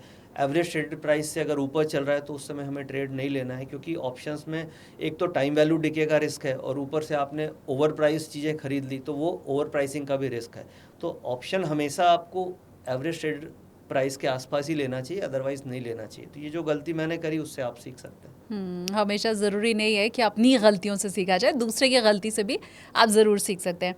नितिन जी, आप मुझे पहले ये बता चुके हैं कि 3 कौन सी सावधानी रखनी चाहिए ऑप्शन ट्रेडिंग में। अब अगर मैं ऑप्शन ट्रेडिंग में सक्सेस पाने के आपसे गोल्डन रूल्स समझना चाहूँ, तो ऐसा भी कुछ आपकी डिक्शनरी में है? 2-3 गोल्डन रूल्स कौन से होने चाहिए? देखिए गोल्डन रूल्स में आपका एक तो आपको ट्रेड प्लान बनाना पड़ेगा ऑप्शंस में खास तौर से, क्योंकि उसके लिए नॉर्मली क्या है, लोग रैंडम एंट्रीज करते हैं सोशल मीडिया पे या टीवी पे या जो भी ट्रेड्स देख लिए उसके ऊपर वो ट्रेड एंट्री या एग्जिट लेते हैं। बट अगर आप ऑप्शन में वाकई में अचीव करना चाहते हैं कि मुझे प्रॉफिट बनाना है, लॉन्ग टर्म करियर बनाना है, तो आपको एक ट्रेडिंग प्लान बनाना पड़ेगा। ट्रेडिंग प्लान में जैसे जो मेरा ट्रेडिंग प्लान है कि मैं पीसीआर डेटा को देखता हूँ। प्लान नंबर 2 है कि मैं वॉल्यूम वेटेड एवरेज प्राइस या एटीपी के आसपास खरीदता हूँ। और प्लान नंबर 3 इसमें है कि मैं 11 बजे के बाद ही इंट्राडे ट्रेड लेता हूँ, यानी 9 से 11 ये जो 2 घंटे का पीरियड है, इसमें डेटा ऑब्जर्वेशन पीरियड इसे मैं बोलता हूँ। यानी मार्केट में जो डेटा बन रहा है, यानी जो पीसीआर बन रहे हैं, उसे ऑब्जर्व करने के बाद उसका जो आउटपुट निकलता है, उस आउटपुट के बेसिस पे हम ट्रेड को इनिशिएट करते हैं। तो ये मेरा अपना ट्रेडिंग प्लान है और इसे मैंने ऑलरेडी बैक टेस्ट किया है, लास्ट 4-5 सालों को बैक टेस्ट किया है कि इसका सक्सेस रेशियो क्या है, और इसका सक्सेस रेशियो मुझे 60-65% मिला। तो मैं इस ट्रेडिंग प्लान पे स्टिक रहता हूँ और इसी के बेसिस पे ट्रेड करता हूँ। तो इसी तरीके से अगर आपको मान लीजिए ऑप्शन में सक्सेस पाना है, तो आपको एक अपना ट्रेडिंग प्लान बनाना पड़ेगा और उसको बैक टेस्ट भी करना पड़ेगा। ऐसा नहीं है कि आप ऑप्शंस में ऐसे ही घुस जाओगे, प्रॉफिट बन जाएगा। तो आप गोल्डन रूल तो यही है कि आपका अपना एक प्लान होना चाहिए। दूसरा, आपने सपोज अपना प्लान बना लिया तो फिर आपका रिस्क मैनेजमेंट है। यानी अगर प्लान भी गलत होते हैं, ऐसा तो है नहीं कि हर बारी प्लान सक्सेसफुल होगा, उसमें अगर गलत हो रहा है तो उसका फिर स्टॉप लॉस है कि अगर लॉस आ रहा है तो लॉस लेके निकलना पड़ेगा, ताकि आप मार्केट में लंबे समय तक बने रहें।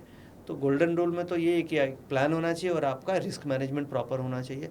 और फिर छोटे छोटे चीज़ें आती है कि आप ओवर लिवरेजिंग नहीं करें, आप ओवर ट्रेडिंग नहीं करें। इन सब चीज़ों को इनकॉर्पोरेट करके आप ट्रेडिंग में सक्सेसफुल पा सकते हैं। हम एटीपी की पहले बात कर चुके हैं, हम पीसीआर की भी बात कर चुके हैं, लेकिन ये तो अभी आपने मुझे नई बात बताई कि मैं 11 बजे के बाद ही ट्रेड करता हूँ।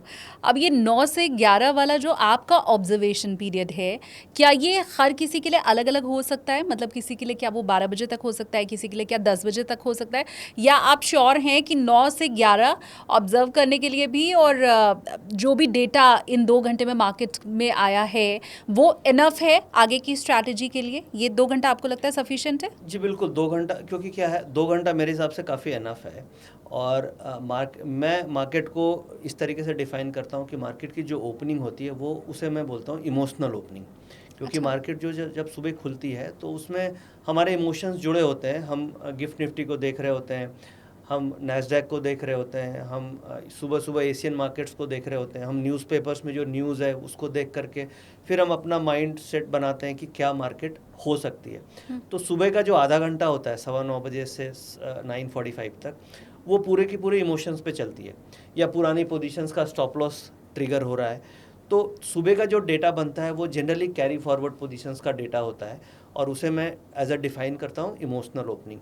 और उसके बाद जो भी पोजीशन बनी सब कट गई, फिर क्या होता है और नई पोजीशंस मार्केट में आती है, नए ट्रेडर्स आते हैं। तो 9:15 से 11 साढ़े 11 बजे तक मार्केट मैच्योर हो चुकी होती है। जो भी वॉलेटिलिटी ओवरनाइट वाली होती है वो सबसाइड हो जाती है। फिर जो क्लोजिंग होती है 12 से 3, उसे मैं बोलता हूँ प्रोफेशनल क्लोजिंग। अच्छा। या प्रोफेशनल मार्केट। क्योंकि क्या होता है 12 से 3 में जो पोजीशंस बनेगी वो जनरली कैरी फॉरवर्ड के लिए होती है, वो अगले दिन कैरी होती है। तो वो जो होता है वहाँ पे एक्चुअल मनी का डिप्लॉयमेंट होता है। नंबर 2, यूरोपियन मार्केट्स खुलती है। एफआईज वगैरह का जो फ्लो होता है वो जनरली 12 बजे के बाद ज़्यादा मार्केट में आता हुआ दिखता है। मार्केट में वॉल्यूम्स भी जो होते हैं वो आप देखेंगे क्लोजिंग में ज़्यादा वॉल्यूम्स मार्केट में आते हैं। तो क्लोजिंग का जो डेटा है वो ओपनिंग के डेटा से ज़्यादा रिलायबल डेटा होता है, क्योंकि क्लोजिंग के डेटा पे अगले दिन मार्केट खुलनी भी होती है। तो मेरे अपने एक्सपीरियंस के हिसाब से 9:15 से 11 सवा 11 तक का मार्केट का डेटा आप ऑब्जर्व करके कम से कम इंट्राडे ट्रेडिंग आप 11:30 के बाद अच्छी कर सकते हैं। और उसमें आपको 1-2 मूव मिल जाती है, 1-2 अच्छे ट्रेड मिल जाते हैं। यानी आप महीने का 3-4% वाला रिटर्न का जो टारगेट है, यानी साल का 35-40% का जो रिटर्न का टारगेट है, और केवल इंट्राडे ट्रेड करके वो आप 11 बजे के बाद ट्रेड करते हैं, वो आप अचीव कर सकते हैं। अच्छा, ये तो आपकी स्ट्रैटेजी हुई। कुछ लोग दूसरों की स्ट्रैटेजी से भी चलते हैं कि भैया ऑफिस गए, दोस्त ने कह दिया कि मैं तो ये कर रहा हूँ, मार्केट इस ओर ही जाता हुआ मुझे दिखाई दे रहा है, तू भी कर ले। अच्छा, वो 2 महीने पहले से भूमिका भी बना रहे होते हैं कि मैं तो जब भी ट्रेड करता हूँ मुझे प्रॉफिट ही होता है, देख तू तो लॉस में है, या आपको कहीं से कोई टिप मिल जाती है, सुबह सुबह कोई एसएमएस आ जाता है या कोई बता देता है। तो ये तो आपकी स्ट्रैटेजी हुई। वो लोग जो दूसरों की स्ट्रैटेजी से चलते हैं, फिर उन्हें आप क्या कहेंगे? देखिए उसमें प्रॉफिट नहीं हो सकता। ठीक है, आप ट्रेड कर रहे हैं, उसमें जो भी आप ट्रेड डिसीजन ले रहे हैं उसमें जस्ट आपने इमोशन पे ट्रेड लिया या किसी के बोलने पे लिया, कोई लॉजिक नहीं है, कोई ट्रेंड नहीं है, कोई डेटा उसमें नहीं है, कोई सपोर्ट रेसिस्टेंस नहीं है, कोई एग्जिट रूट नहीं है कि सपोज आपने ट्रेड लिया, आपका एग्जिट क्या है, ट्रेड अगेंस्ट जाता है तो आपको स्टॉप लॉस उसमें पता नहीं है। तो इस तरीके की ट्रेडिंग में जनरली लॉस होता है। मैं सजेस्ट नहीं करता हूँ कि आप इस तरीके से ट्रेड लो। अगर आप ऑप्शन कर रहे हैं तो ऑप्शन अपने आप में एक कॉम्प्लेक्स प्रोडक्ट है, और ऑप्शन को आप जब तक आप खुद से उसे सोच समझ के या किसी एक्सपर्ट के गाइडेंस में ही उसे ट्रेड करना चाहिए। अदरवाइज ऑप्शन इस तरीके से रैंडम दोस्त के या किसी के बोलने पे ट्रेड नहीं करना चाहिए। क्या तो आप एक्सपर्ट की गाइडेंस से ट्रेड करें या फिर आप खुद से प्रॉपर एनालिसिस करके ट्रेड कर सकते हैं, तभी आप प्रॉफिट बना सकते हैं। अदरवाइज आप वही 90% वाली कैटेगरी में फॉल कर जाएंगे। लेकिन हमारी कोशिश ये है कि हम आपको 10% में आज कम से कम लेके आएँ। एक और डेटा मैं आपके साथ शेयर करूंगी नितिन जी। हमने शुरू में इस डेटा पे तो बात कर ली कि 10% लोग प्रॉफिट में होते हैं, 90% लोग लॉस में होते हैं। सेबी का एक दूसरा डेटा ये भी कहता है कि जो भी ट्रेड करने मार्केट्स में आता है वो 6 महीने साल भर के बाद मैक्सिमम लोग आउट हो जाते हैं। 70 to 75% लोग तो आउट हो जाते हैं, बचने वाले लोगों की संख्या बड़ी कम है। अब वो अलग बात है कि फिर पीछे से बाकी लोग भी आते जा रहे हैं। तो ये सिचुएशन मेरे किसी व्यूअर की ना हो, क्योंकि आप जितनी पूंजी लेके जाते हैं, जब आप वो सारा ही गंवा देते हैं मेरे ख्याल से, तभी आप एग्जिट करते हैं।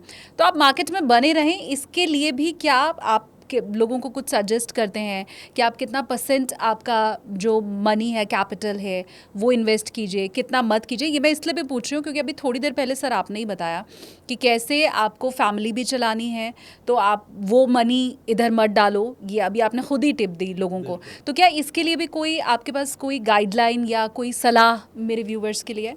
देखिए, ऑप्शंस अगर आप कर रहे हैं तो आपका जो भी इन्वेस्टमेंट कैपिटल है उसका मैक्सिमम 20% से ज़्यादा ऑप्शन में डालना नहीं चाहिए। मैक्सिमम 20%। ओके। इनफैक्ट आप स्टार्ट जब कर रहे हैं तो आप 10% से ही स्टार्ट करें, और आपको लगता है कि नहीं मैं प्रॉफिट बना पा रहा हूँ, तब आप कैपिटल को इंक्रीज़ कर सकते हैं। अदरवाइज़ आप 10% कैपिटल से ही स्टार्ट करें। सपोज़ कीजिए मैं मानता हूँ कि आपका 5 लाख रुपए का इन्वेस्टमेंट कैपिटल है, तो उस केस में आप मैक्सिमम 50,000 कैपिटल से ही ऑप्शन ट्रेड करना चाहिए, और एज अ बायर आप ऑप्शन ट्रेड कर रहे हैं, और आपका ये मान के चलें कि 50,000 से आपने स्टार्ट किया और आपका 25,000 रुपये का लॉस हो गया, तो फिर आपके लिए फिर इसका मतलब कुछ ना कुछ गड़बड़ी है। आप वहीं पे रुक जाएं और आप फिर आगे स्टडी करें कि क्या गड़बड़ हो रही है, या फिर आप पेपर ट्रेडिंग कर सकते हैं, यानी कि आप एक्चुअल मार्केट में कैपिटल डिप्लॉय करने की बजाय आप एक थ्योरेटिकल ट्रेड करके देख सकते हैं कि क्या आप प्रॉफिट बना पा रहे हो कि नहीं।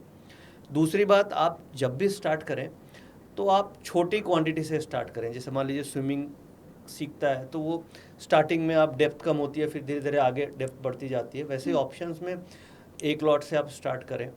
अगर लग रहा है कि नहीं प्रॉफिटेबल है तो फिर आप 2 लॉट 3 लॉट कर सकते हैं। अगर लग रहा है कि नहीं लॉस ही हो रहा है तो फिर आप उसे धीरे धीरे रिड्यूस करना चाहिए। फिर आप लर्निंग पे फोकस करें, तभी जा कर के ऑप्शंस में आप आएँ। तो शुरू में बहुत ज़्यादा कैपिटल भी नहीं लगानी चाहिए और बहुत बड़ी पोजीशंस भी आपकी नहीं होनी चाहिए। और स्टॉप लॉस हमेशा इंपॉर्टेंट है कि आप जब भी ट्रेड कर रहे हैं तो स्टॉप लॉस आप लगा के चलें। और क्योंकि देखिए option trading zero sum game है, इसमें 90% लोगों को क्यों लॉस होता है, क्योंकि ये जीरो सम गेम है। एक आपका प्रॉफिट मेरे पॉकेट में, मेरा प्रॉफिट उनके, मेरा लॉस दूसरे के पॉकेट में, ये कैपिटल घूमती रहती है। इन्वेस्टमेंट क्या है, वहाँ पे वेल्थ क्रिएशन होती है। ऑप्शन ट्रेडिंग में जीरो सम गेम है ये। तो अगर से 90% लोग लूज़र हैं तो 10% विनर्स हैं, जो उनका सारा लॉस उनको प्रॉफिट हो रहा है। तो इसलिए हमें बहुत केयरफुल होना चाहिए, और ऑप्शन में आपको 10% 20% से ज़्यादा कैपिटल इन्वेस्टमेंट नहीं करना चाहिए, जो आपका रिस्क कैपिटल है। और ये वही हो गया, इसकी टोपी उसके सर, उसकी टोपी उसके सर। तो ये जो 10% प्रॉफिट वाले होते होंगे सर, फिर वो तो मोटा लेके जाते होंगे। अब 90% का माल 10 लोगों की जेब में अगर जा रहा है तो वो मोटे पैसे वाले हैं। हाँ बिल्कुल है। तभी आप देखेंगे कि सेबी रिसेंट में काफ़ी उन्होंने ऑप्शन प्रोडक्ट्स को बंद किया है, वीकली ऑप्शंस उन्होंने कम किए हैं। अर्लियर बैंक निफ्टी के भी होते थे, फिन निफ्टी की भी वीकली ऑप्शंस होती थी। अभी क्या है, केवल आपको निफ्टी की वीकली ऑप्शंस है। तो सेबी ने भी डेटा में फाइंड किया कि रिटेल ट्रेडर्स को काफ़ी लॉस हो रहा है ऑप्शंस में, तो फिर उन्होंने इस तरीके से प्रोडक्ट्स को कम किया। और बेसिकली जो एल्गो प्लेयर्स हैं, जो एल्गो के थ्रू ट्रेड करते हैं, ज़्यादा प्रॉफिट वो बना रहे हैं।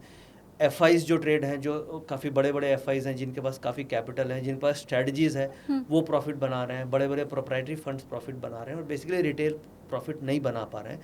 तो ये डेटा सेबी के पास देखिए आता है, सारा डेटा उनके पास होता है। तो उन्होंने स्टडी करने के बाद ही जो इंस्ट्रूमेंट्स हैं ऑप्शंस के, उनको कम किया है। उसके पीछे यही ऑब्जेक्टिव है। तो ये सही है कि 10% लोग बहुत मोटा पैसा बना रहे हैं और 90% लोग धीरे धीरे लॉस कर रहे हैं। तो ऑप्शन ठीक है, आप ऑप्शन में आ सकते हैं, बट ऑप्शन को स्टडी करके और रिस्क कैपिटल के साथ ही ऑप्शन में आना चाहिए। तो ये आपका जो पैसा है वो दूसरे की जेब में ना जाए, और वो कैसे हो, बस उसी के कवायद ये पूरी हो रही है। नितिन जी ने अभी जितनी बातें आपको बताई ना, ये थियोरी वाली चीज़ें हैं। अब हम प्रैक्टिकल भी आपको करके दिखाने वाले हैं, लेकिन वो हम करें नितिन जी, उसके पहले मुझे आप और बात बताओ। ये जो आप पेपर प्रैक्टिस की, पेपर ट्रेडिंग की बात कर रहे थे, आपने भी की हुई है लाइफ में? देखिए, पेपर ट्रेडिंग इनफैक्ट मैं अभी भी करता हूँ पेपर ट्रेडिंग। ऐसा नहीं है इतने अनुभव के बाद भी कई बार लगता है कि नहीं, ये ट्रेड लेना चाहिए, नहीं लेना चाहिए, कन्फ्यूजन होती है। तो हर ट्रेड, जैसे हर दिन ट्रेड जरूरी नहीं है करें, हर दिन सेटअप के आसपास आता है, बट कई बार लगता है कि नहीं, ये ट्रेड फेल भी हो सकता है। तो उस समय हम उसे पेपर ट्रेडिंग ले लेते हैं कि ये ट्रेड लिया होता तो क्या मेरा आउटकम होता। इनफैक्ट एक हम डायरी मेंटेन करते हैं जिसमें मिस ट्रेड की डायरी होती है कि हमारे सेटअप के हिसाब से वो कितने ट्रेड हमने पूरे महीने में मिस किया, उसे हम मिस्ड ट्रेड डायरी बोलते हैं। तो वो मैं रेगुलर मेंटेन करता हूँ और उसमें वो ट्रेड्स लिखे होते हैं जो हमने पेपर ट्रेड लिया और या मिस कर गए उस ट्रेड को। तो पेपर ट्रेड आपके लाइफ में हमेशा ही होगी, क्योंकि आप एक तो लाइव ट्रेड तो कर ही रहे हैं, बट कई बार कन्फ्यूजन, स्टेट ऑफ कन्फ्यूजन होता है कि ये ट्रेड लेना चाहिए, नहीं लेना चाहिए। तो वो एज हम पेपर ट्रेड उसे लेकर के देखते हैं कि अगर लिया होता तो क्या होता। तो वो हम मिस ट्रेड डायरी में उसे फाइनली नोट करते हैं और फिर उसे रिव्यू करते रहते हैं कि कितने ट्रेड मैंने मिस किए और उसका क्या आउटकम आया। तो इससे काफ़ी कुछ सीखने को मिलता है। तो पेपर ट्रेड तो आपका हर दिन चलता रहता है। ये रफ वर्क वाली बात आपने बताई, जो सबको करना ही पड़ेगा। ये सारे इधर के नोट्स लेके आप नहीं पास हो सकते हैं, थोड़ा अपने भी बनाने होंगे और रफ वर्क करना ही होगा आपको। अब नितिन जी, मैं बिल्कुल उस पॉइंट पे आती हूँ, क्योंकि हमने थ्योरेटिकल तो बहुत अब तक कर लिया है कि वो कौन से टूल्स हैं। क्योंकि सर देखो, एक चीज़ तो मैं समझ गई हूँ कि ये तुक्का नहीं है। आप इतनी देर से बैठ के मुझे ये नहीं बता रहे हो कि आज सुबह मैं उठा, मैंने कहा कि अच्छा ठीक है, ABCD तो चलो इस पे लगाते हैं, वो तो नहीं है। डेटा ही है, एनालिटिक्स ही है, जो आप समझने की आपके अंदर काबिलियत आ गई है। तो उसके लिए क्या कोई टूल्स हैं, कोई एप्लीकेशन है जिनका आप ज़्यादा सहारा लेते हैं, और वो मेरा व्यूअर भी फिर ले पाए? Option trading 100% art and science का कॉम्बिनेशन है ये, और अगर आप इसे प्रॉपर समझ लेते हैं तो ये कोई बड़ा चैलेंज नहीं है। मतलब इससे आप प्रॉफिट बना सकते हैं। थोड़ी आर्ट है, जिसे हम बोलते हैं साइकोलॉजी, माइंडसेट को कंट्रोल करना, और थोड़ा साइंटिफिक डेटा है जो बड़ा सिंपल है, जो मैं भी स्क्रीन पे दिखाऊंगा। वो PCR डेटा से रिलेटेड है, जिसकी हम लोगों ने बात करी कि 65-70% एक्यूरेसी आती है। और कुछ एंट्री रूल्स हैं, ये इस पे आप अगर समझ जाते हैं तो आपका ये है कि आप जो 90% वाले कैटेगरी है उससे बाहर निकल के आप 10% वाली कैटेगरी में आ सकते हैं। तो चलिए फिर स्क्रीन पे समझते हैं कि कैसे इस डेटा को हम देखेंगे। मैं स्क्रीन पे जाऊँ, मुझे आप एक बात और बता दो। जब आप डेटा की बात करते हो ना, तो बहुत से लोगों को लगता है कि भैया ये तो जिनकी मैथ्स बड़ी अच्छी है वो ही कर सकते हैं, कॉमर्स वाले ही कर पाएंगे, या आर्ट्स वार्ट्स वालों के बस का नहीं है। तो मैथ्स वैस तो नहीं चाहिए ना इसके लिए? बड़ा सिंपल है। मेरी भी मैथ्स बहुत वीक है, इसलिए पूछ रही हूँ। एकदम सिंपल है, और आप समझने के बाद लगेगा अच्छा ये डेटा बोल रही थी तो इतना सिंपल है, तो कोई भी मुझे भी आप समझा लेंगे, कोई भी किसी को भी समझ में आ जाएगी। अभी मैं जब डेटा बोल रहा हूँ तो बड़ा कॉम्प्लेक्स लग रहा है। हाँ। सीखने के बाद आप लोगों को यार क्या डेटा ये बोल रही थी, तो बड़ा सिंपल है, कोई भी कर लेगा। इतनी सिंपल चीज़ है वो, केवल आपको तराजू के जैसे तोलना है कि किधर वजन ज़्यादा है, बस इतना। मतलब जिसके नंबर्स अच्छे नहीं आए हैं बोर्ड में भी, जिसके बुरे नंबर हैं, जिन्हें मैथ्स बिल्कुल नहीं आती है, अगर आपको ये आता है कि आप तराजू को तौल सकते हैं, हाँ, मालूम और है, किधर वजन ज्यादा है, अगर ये आप फाइंड आउट कर सकते हो तो इसका मतलब आप डेटा रीड कर सकते हो। तो आपने मुझे अगर समझा दिया, मैं ये मान के चल रही हूँ क्योंकि मुझे नहीं पता है, तो आपने मुझे अगर समझा दिया तो मैं मान जाऊंगी कि फिर मेरे व्यूवर्स को भी आ जाएगा। बिल्कुल, बड़ा सिंपल है एकदम। ठीक है, फिर समझते हैं। ओके,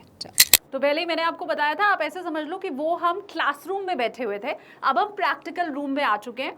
ये मेरे पीछे आप ऐसे समझ लो ब्लैक बोर्ड है, और अब नितिन सर आपके टीचर आपको ये समझाने वाले हैं कि वो सारी बातें जो थियोरी में हमने पढ़ी थी वो हमें प्रैक्टिकल कैसे करना है। बताइए सर।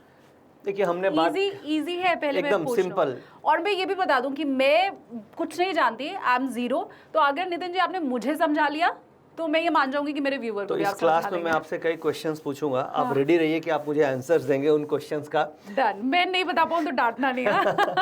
हाँ ओके। तो देखिए जैसे मार्केट जब ओपन होती है तो जैसे हम लोगों ने बात किया था कि डेटा 9:15 ऑनवर्ड्स आपको करीब 10:30 11 o'clock तक डेटा ऑब्जर्व करना है। तो डेटा में क्या ऑब्जर्व करना है ये हमें ध्यान देने की बात है। हमारे पास ऑप्शन चेन का डेटा एक्सचेंज हमें देती है, एक्सचेंज की तरफ से जो भी कॉल्स एंड पुट्स में चेंज इन ओपन इंटरेस्ट हो रहा है वो हमें डेटा एक्सचेंज की तरफ से मिलता है। और वो डेटा देखने के लिए आप एसएमसी ऑटो ट्रेंडर है, यहाँ पे आप देख सकते हैं।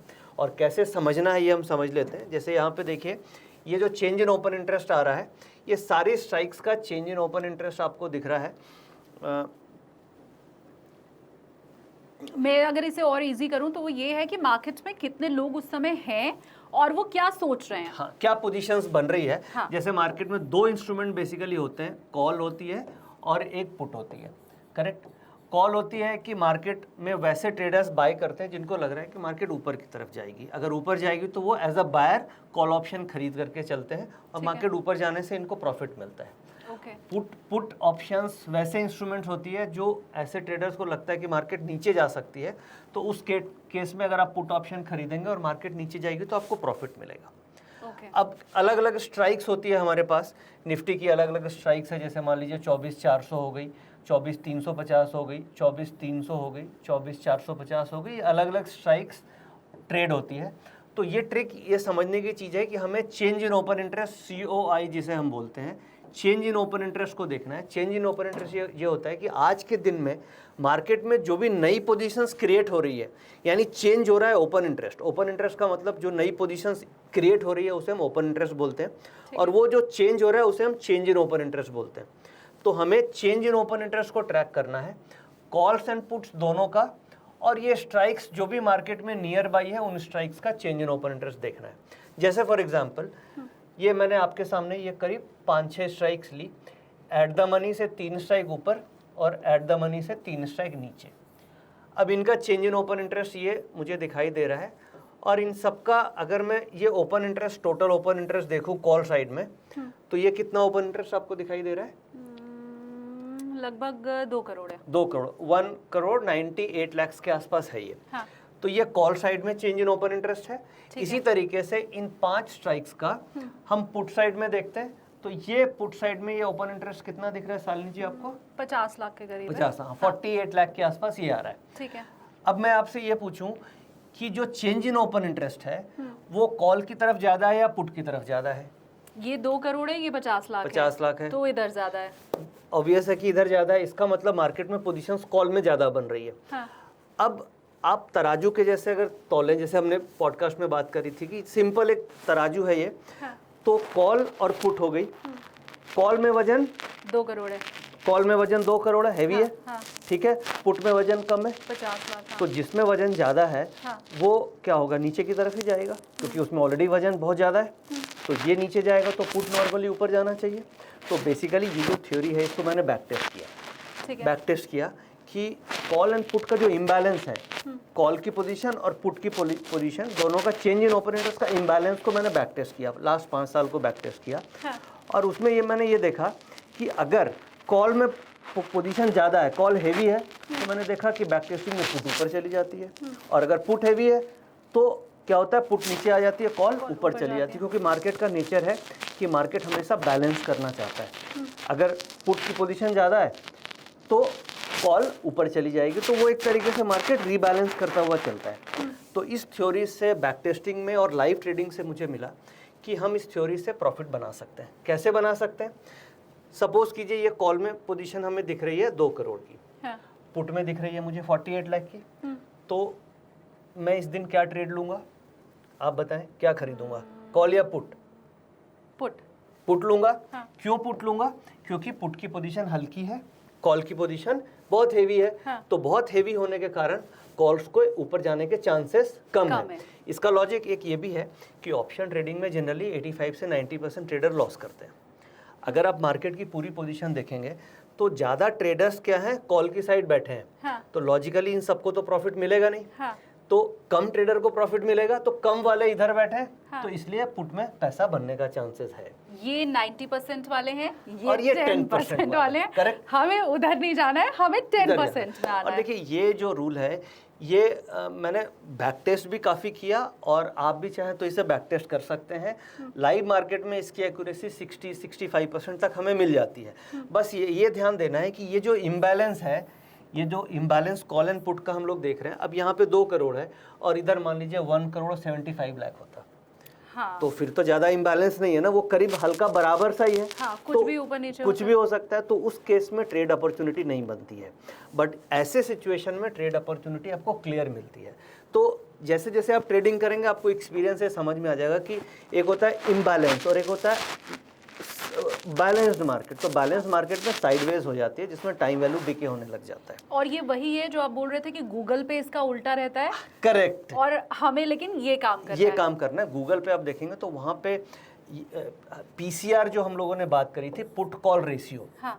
पुट कॉल रेशियो का मतलब क्या हुआ, पुट की पोजीशन, कॉल की पोजीशन और इसकी रेशियो।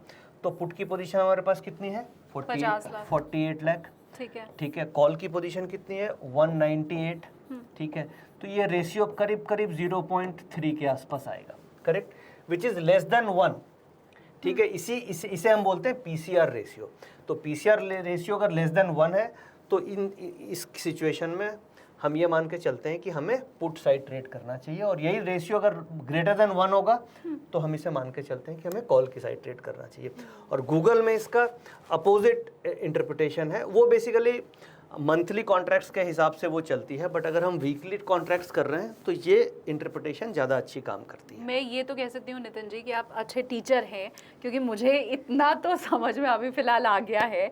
पर मुझे ये बताइए, मुझे ये तो पता चल गया कि हाँ भाई तराजू में पलड़ा किधर भारी है उसका ऑपोजिट करना है। मैं ये तो समझ गई कि इधर जाना है कि इधर जाना है, पर मसला तो अभी भी वही है ना, कब जाना है ये कैसे पता चलेगा? तो देखिए हमारा 2 प्रॉब्लम तो यहाँ पे सॉल्व हो गई कि एक तो ट्रेड हमें 9:15 से 11 बजे तक इन डेटा को ऑब्जर्व करना है, क्योंकि ये जो पोजीशंस बनेगी अगर आप 9:15 ट्रेड कर देंगे तो ये पोजीशंस उस समय इमेच्योर होगी, छोटी पोजीशंस बनी होगी। इसलिए हमें 11 बजे तक, हमने पॉडकास्ट में डिस्कस किया था कि 11 बजे तक हमें डेटा ऑब्जर्व करना है। तब तक डेटा मेच्योर हो गया। उसके बाद आपको ये समझ में आ गया कि आज मुझे पुट के रास्ते पे चलना है, कॉल के रास्ते पे नहीं चलना है, ये डेटा का इम्बैलेंस देख के। अब आपने पूछा कि मुझे पुट लेना है तो किस रेट पे लेना है। हाँ। करेक्ट। और ये मोस्ट इंपॉर्टेंट पॉइंट है पूरी लर्निंग का। अब जैसे मान लीजिए फॉर एग्जांपल 24,400 की पुट ऑप्शन हमें लेना है, जिसका हाँ, करंट मार्केट प्राइस चल रहा है 57। हाँ। 57 चल रहा है करंट मार्केट प्राइस। और जैसे हम लोगों ने पॉडकास्ट में बात किया था कि हमें एवरेज प्राइस के आसपास खरीदना चाहिए। अब इसका मान लीजिए एवरेज प्राइस जो चल रही है वो 45 की एवरेज प्राइस है, which is volume weighted average price, और इसे आप एवरेज ट्रेडेड प्राइस भी बोल सकते हैं। ठीक है। अब आप मान लीजिए 57 पे खरीदेंगे तो अपनी फेयर वैल्यू से ये करीब करीब 14-15 रुपया ऊपर है। तो हमें कोशिश ये करनी है कि मुझे 45 के आसपास, which is a fair value of put, इसके आसपास खरीदनी है। और ड्यूरिंग द डे आपको ये मार्केट वॉलेटिलिटी में इसके प्राइस के आसपास मिलता है। ठीक है। तो बाइंग एंट्री कहाँ पे करनी है, जिस लेवल पे आपका एवरेज प्राइस है उस ऑप्शंस की, या फिर निफ्टी जो इंडेक्स है उस इंडेक्स की एवरेज प्राइस के आसपास भी आप एंट्री कर सकते हैं। जैसे मान लीजिए फॉर एग्जांपल यहाँ पे वीवैप आ रहा है इस सॉफ्टवेयर में, और मार्केट का प्राइस चल रहा है 24,732, ये मार्केट का प्राइस है, और वॉल्यूम वेटेड एवरेज प्राइस आ रहा है 24,736। तो ये करीब करीब आप देखेंगे एवरेज के आसपास ही है।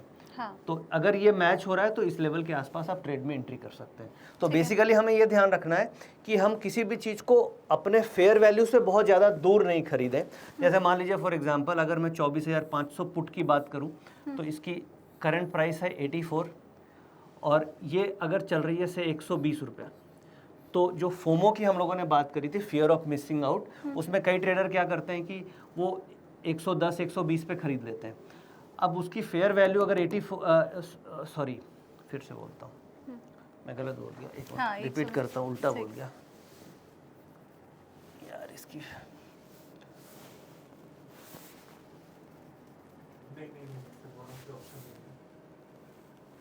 अंडू नहीं है? हाँ, अंडू होना चाहिए। मोर पे क्लिक करिए। नहीं, क्लीन का ऑप्शन आ रहा है, क्लीन कर क्लीन ही कर देते हैं फिर। पूरा क्लीन हो जाएगा। सकते हैं। Oh shit. कोई बात नहीं, हम सीधे यहाँ पे डिस्कस कर लेंगे ना, कोई। ठीक है।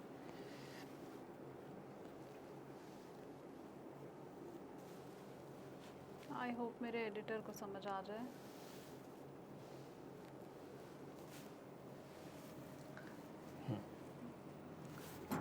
मैं फिर से एक्सप्लेन कर देता हूँ। हाँ। जैसे मान लीजिए हमने एंट्री करने की बात है और 24,450 की पुट ऑप्शन है। हमने डिसाइड किया था कि हमें पुट लेनी है और इसकी करंट मार्केट प्राइस है 69 और fair market price, average price चल रही है 50 रुपये की, 50 रुपीज़ की। ठीक है। अगर आप इस रेट पे खरीदेंगे 69 पे, तो अपने फेयर वैल्यू से ये करीब 20 रुपये ऊपर है। हाँ। तो अगर हम इस कंडीशन में इस लेवल पे एंट्री करते हैं तो हम कॉस्टली खरीद रहे हैं, क्योंकि 20 रुपीज़ अपने फेयर वैल्यू से ऊपर है। तो यहाँ पे ये ट्रेड लेना आपका राइट टाइमिंग नहीं है। हमें कब लेना चाहिए? जब ये प्राइस अपने फेयर वैल्यू के आसपास मिले, यानी सपोज कीजिए मुझे 52 के आसपास मिले या 49 के आसपास मिले। अगर इस रेंज के आसपास मुझे ये पुट ऑप्शन की प्राइस मिलती है तो वो राइट एंट्री प्राइस है, क्योंकि अगर मैं कॉस्टली खरीदूंगा तो मुझे प्रॉफिट भी कम मिलेगा और मेरा रिस्क भी ज़्यादा होगा। ठीक है। इसलिए मार्केट में हमेशा आपको कोशिश ये रखनी चाहिए कि आप अपने फेयर वैल्यू के आसपास जो मार्केट इस ऑप्शंस की है उसके आसपास आप खरीदें। और ये सारा का सारा डेटा एसएमसी का ऑटो टेंडर है, जिसके अंदर आपको लाइव मिलता है। मतलब आप volume weighted average price data, उसके क्या सिग्नल्स आ रहे हैं, ये पीसीआर क्या आ रहा है, इन सब को देख करके आप लाइव ट्रेडिंग कर सकते हैं। और इसी कॉन्सेप्ट के ऊपर हम लोग ट्रेड करते हैं, जिसमें हमें अच्छी सक्सेस मिल जाती है। जो आप कह रहे थे 60 to 70% बिल्कुल। आपका रेशियो रहता है। लेकिन इसमें एक चीज़ मुझे आप और बताएं कि ये जो आप बता रहे हैं, इसकी एक्चुअल प्राइस जो आप बोल रहे हैं कि 50 रुपीज़ है, ये क्या इसके अलावा, और ये जितना इजी वे में आपने समझाया, इसके अलावा भी ये डेटा कहीं और मिलता है? देखिए इतना इजी फॉर्म में? देखिए एनएससी की वेबसाइट में आपको डेटा मिलता है, बट वहाँ पे क्या होता है, पूरा जितना भी ऑप्शन चेन का डेटा है, सारी स्ट्राइक्स मिलती है जो रिलेवेंट स्ट्राइक्स नहीं है। अच्छा। तो हम लोगों ने क्या किया है कि डेटा को काफ़ी हद तक फिल्टर करके इस सॉफ्टवेयर में जो ट्रेडिंग के लिए पॉसिबल है उसको डाला है। और इसके साथ साथ और भी कई डेटाज हैं, जैसे एफआईस का डेटा आप देख सकते हैं, आप वॉलेटिलिटी का डेटा देख सकते हैं। और ये जो डेटा हम लोगों ने अभी डिस्कस किया, इसे हर 5 मिनट और 3 मिनट और 9 मिनट पे आप देख सकते हैं, यानी डिफरेंट टाइम फ्रेम में ये डेटा देख सकते हैं। और जो अदर सोर्सेज हैं वहाँ पे वो कंटिन्यूस डेटा आते हैं। तो और डेटा के आप ग्राफ भी इस रेंज में देख सकते हैं। खासतौर से जो एवरेजेस के डेटा हैं ये एनएससी की वेबसाइट में नहीं आता है, केवल ऑप्शन चेन का डेटा आता है। तो काफ़ी यूनिक डेटाज हैं जो आप इस सॉफ्टवेयर के अंदर देख सकते हैं। आप हीट मैप देख सकते हैं। तो वेरियस ट्रेडिंग रिलेटेड जो भी जैसे रिलायंस का डेटा, इन्फोसिस का डेटा है, तो इस तरीके से आप अगर स्टॉक्स में भी ट्रेड कर रहे हैं तो वो सारा डेटा ऑटो टेंडर के अंदर अवेलेबल है। मैं अगर इसे और इजी वे में समझना चाहूँ तो क्या मैं इसे ऐसे कह सकती हूँ मेरे व्यूवर्स के लिए कि मार्केट में मैं अपना पैसा लेके घुसी हूँ, मुझे तो पता है मुझे क्या करना है, लेकिन बाकी जितने लोग मार्केट में हैं वो क्या सोच रहे हैं वो मुझे इसके थ्रू पता चलेगा। बिल्कुल, ये एक तरीके से कानपुर में बैठा हुआ आदमी, कोलकाता वाला, चेन्नई वाला, हाँ। उसका मूड क्या है, और हो सकता है उसका मूड मेरे मूड से अलग हो।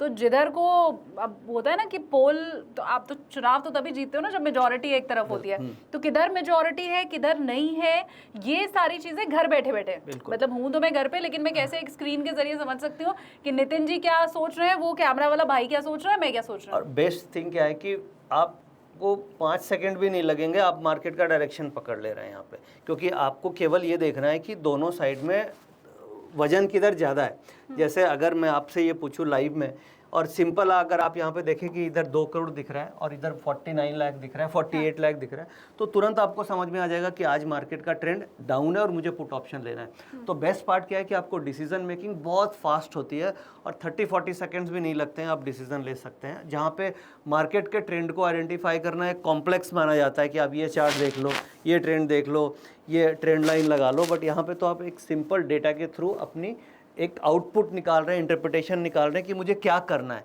उसके बाद फिर एंट्री है तो एंट्री आपको एवरेज के आसपास करनी है। बड़ा सिंपल है ऑप्शन ट्रेडिंग और करना। मैंने पहले ही कहा था कि भाई मैथ्स तो देखो मेरी बहुत वीक है और मैं समझ पाती नहीं हुई ये चीज़, लेकिन इतना तो मुझे भी समझ आ रहा है कि 2 करोड़ क्या है, 50 लाख क्या है, किधर नंबर ज़्यादा है किधर नंबर कम है। वो मेरी तरह आपकी भी अगर मैथ्स वीक है तो आप बहुत ईजिली समझ सकते हो। लेकिन अब मुझे नितिन जी आप ये बताइए कि ये पूरी तो क्लास आपने आज वाली तो पढ़ा दी, अब लेकिन आज की पढ़ाई आगे तक तो नहीं चलेगी ना, टीचर की तो हमें ज़रूरत रोज़ रोज़ होती है रोज़ की क्लास के लिए, तो इसके बेसिस पे तो आगे चल नहीं पाएगा। अब मैं अगर आपसे कांटेक्ट करना चाहूँ, अब कल सुबह मार्केट खुले और मुझे लगे कि भाई मुझे तो नितिन जी से बात करनी है, तो कैसे मिलेगी आपसे सलाह? देखिए ये सारा कुछ लाइव एनालिसिस है। और क्योंकि जो भी डेटा हमने सीखा ये लाइव मार्केट में ही होता है, तो इसके लिए एसएमसी ग्लोबल का एक टेलीग्राम चैनल है, वो आप ज्वाइन कर सकते हैं। अच्छा, मैं कर सकती हूँ? हाँ कर सकते हैं। ओके। और उसमें लाइव मार्केट में, जैसे मार्केट जब खुलती है 9:15 से, तो लाइव मार्केट में जो भी डेटा इंटरप्रिटेशन है वो इसी डेटा के बेसिस पे हम उसमें लाइव आउटलुक देते हैं कि आज का मार्केट नीचे जा सकता है या ऊपर जा सकता है, और अगर ऊपर जाएगा तो क्या ट्रेड बनेगा, किस बेसिस पे हम वो ट्रेड ले रहे हैं, क्या हमारे लॉजिक्स हैं, किस लेवल पे हमें एंट्री करना चाहिए, क्या स्टॉप लॉस होना चाहिए, क्या टारगेट होना चाहिए। बेसिकली जो भी ऑप्शन ट्रेडिंग करते हैं उनके लिए ये प्रॉपर हम लोग एक लाइव मार्केट में प्रॉपर स्टॉप लॉस टारगेट के साथ ट्रेड देते हैं। जैसे ये है उसमें proper full trading with performance seat, with logics and everything, ताकि इसमें बेसिकली आपको लर्निंग भी मिलती है कि क्यों हम ट्रेड करें। जैसे हम लोगों ने रूल्स की बात करी थी, तो इसमें देखिए रूल्स आपको आ रहे हैं कि ट्रेड आफ्टर 11:30, पीसीआर डेटा क्या है, कहाँ पे एंट्री लेनी है, टारगेट्स क्या रखने हैं, फिर और स्क्रीनशॉट ये वही रूल है जो आपने जो अभी बताए मैंने भी थे। डिस्कस किए। तो ये अच्छा। लाइव हम इनफैक्ट ट्रेड करते हैं ये सारा। अब देखिए ये आपको स्क्रीन ग्राफ दिख रहा होगा, और ये प्राइस चल रहे हैं, ये येलो लाइन प्राइस की हो गई और ये ब्लू लाइन वो एवरेज है। तो यहाँ पे ये इंडिकेशन आ रहा है कि ये वीवैप पे आएगी तो हमें एंट्री करना है।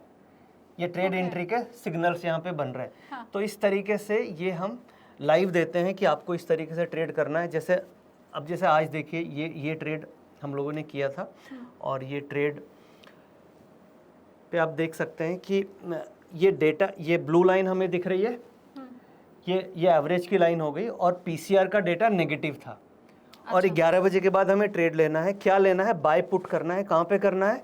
ये इस लाइन के आसपास करना है। तो यहाँ पे अगर हम लोगों ने पुट खरीदा तो ये देखिए यहाँ से 120-130 पॉइंट्स मार्केट गिरी, और ये करीब 12 बजे के आसपास ये ट्रेड मिला।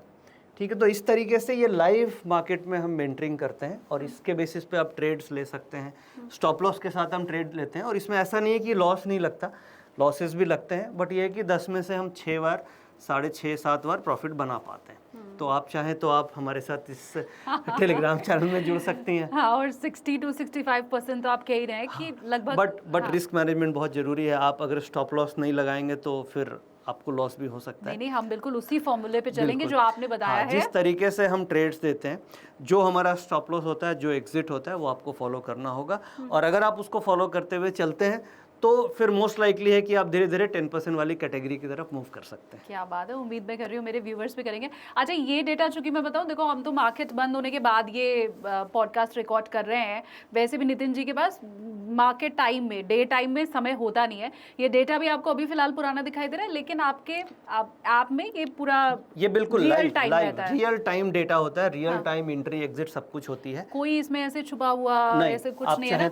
आपने जो नियम, जो रूल बताए हैं, उन्हीं नियमों के ऊपर चल के आप इसमें उन्हीं नियमों के ऊपर ऐसे कुछ आपने अपने पास रख लिया और नहीं बताया, ऐसा वाला तो नहीं है। ये सिंपल रूल आप देख सकते हैं कि जो अभी हम लोगों ने स्क्रीन पे दिखाई, ये केवल 5 रूल है जो हम लोग फॉलो करके चलते हैं। हाँ। और अगर आप हिस्टोरिकली देखेंगे तो कई सारे, मैं आपको कॉम्प्लीमेंट्स भी दिखा देता हूँ लोगों के। मैं नितिन मुरा का इतना बड़ा फैन, रोजाना जी बिजनेस पे देखता हूँ। Nitin sir is great option expert, तो कई सारे हमें पॉजिटिव कॉम्प्लीमेंट्स भी मिलते रहते हैं। ठीक है, ये आपका टेस्टिमोनी है। हाँ। मैं व्यूवर्स को बोलूंगी कि आप अपना हमारे कमेंट सेक्शन में बताइए। ये तो नितिन जी, ये भरोसा नहीं है, लोगों को लगेगा ये तो आपने पहले से कर रखा है। तो मैं चाहती हूँ कि कमेंट सेक्शन में जो मेरे व्यूवर्स हैं, आपको आज की क्लास से कितना समझ में आया है, आप मुझे वो बताइए। तो ये देखिए लाइव जैसे डेटा आप देख पा रहे हैं, यहाँ पे 11 बज रहे हैं और हम लोगों ने ये ट्रेड शेयर किया है करीब 12 बजे के आसपास कि ये ट्रेड लेना है। ठीक है, तो ये लाइव ही सारा होता है, लाइव। अब आप देख सकते हैं ये बाय पुट के सिग्नल्स यहाँ पे आ रहे हैं, ये बाय पुट के सिग्नल्स आ रहे हैं।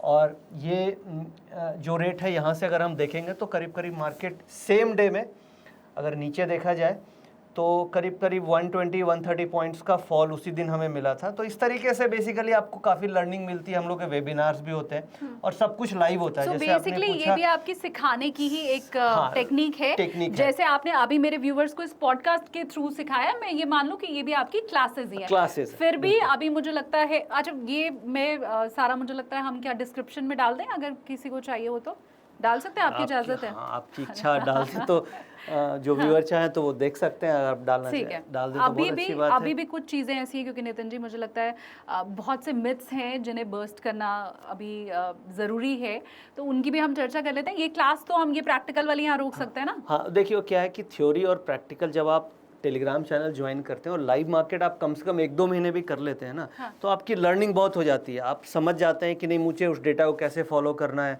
कैसे स्टॉप लॉस फॉलो करना है, कैसे रिस्क मैनेजमेंट करना है। तो 2-3 महीने में आपको आइडिया लग जाता है कि मुझे किस तरीके से ट्रेड करना है। हाँ, फिर आप इंडिपेंडेंट ट्रेडिंग कर पाते हैं। तो ये बेसिकली ऑब्जेक्टिव ये भी है कि आप जो रूल्स हैं उसे प्रॉपर तरीके से सीख लें। भले आप पेपर ट्रेडिंग कर लें या आप कम कैपिटल से करें, बट आप धीरे धीरे आपकी लर्निंग भी काफ़ी मिलती है, क्योंकि ये सारी की सारी हम लाइव मार्केट में कर रहे हैं। पोस्ट मार्केट एनालिसिस नहीं है, सारी लाइव मार्केट एनालिसिस है, तो इसमें आपको लाइव लर्निंग मिलती है। ठीक है। अब चूंकि मैंने लाइव सीखा है तो मुझे लगभग सारी चीज़ें समझ में आ गई हैं।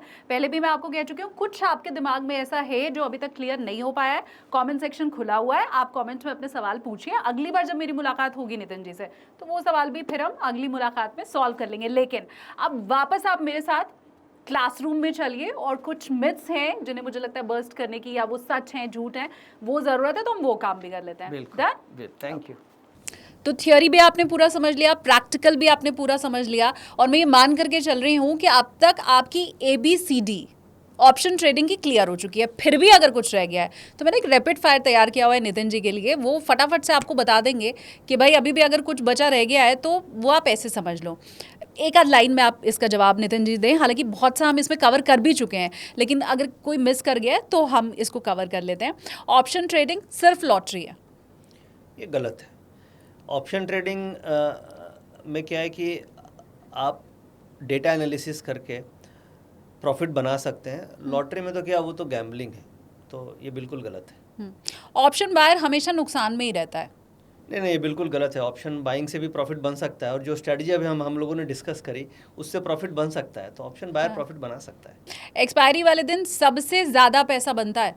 बिल्कुल सही है, but with proper risk management पैसा बन सकता है। बट आप ध्यान से ट्रेड करेंगे, सही डायरेक्शन में ट्रेड करेंगे, तो ऑप्शन एक्सपायरी वाले दिन सबसे ज़्यादा पैसा बनता है। बिल्कुल सही बात। बहुत कम पूंजी में बहुत ज़्यादा पैसा ऑप्शन से ही बनाया जा सकता है? ये भी काफ़ी हद तक सही है, क्योंकि क्या है, आप एक्सपायरी वाले दिन खास तौर से काफ़ी कम पूंजी से एक्सपायरी वाले दिन कभी कभी बहुत बड़ा मूव मिल जाता है। But again proper risk management होना चाहिए, और आप सही समय पे एंट्री कर पाते हैं तो एक्सपायरी वाले दिन या ऑप्शन से आप बड़ा पैसा बना सकते हैं। हर दिन ट्रेड करना ज़रूरी है, नहीं तो मौका हाथ से निकल जाएगा? नहीं, बिल्कुल गलत, क्योंकि ऑप्शन आपको क्वालिटी पे फोकस करना चाहिए। आप हर दिन ट्रेड करेंगे तो आपकी क्वालिटी अच्छी नहीं आएगी। तो मेरे ख्याल से हर दिन तो ट्रेड नहीं करना चाहिए। जब आपका राइट सेटअप हो, राइट मार्केट की मूवमेंट हो, तभी ट्रेड करना चाहिए। हालांकि इसके ऊपर हम पहले चर्चा कर चुके थे, लेकिन रिवाइज भी मैं आपको कराती चल रही हूँ, इसलिए वो सवाल फिर से पूछ रही हूँ। इसके अलावा ऑप्शन में रिस्क अनलिमिटेड है?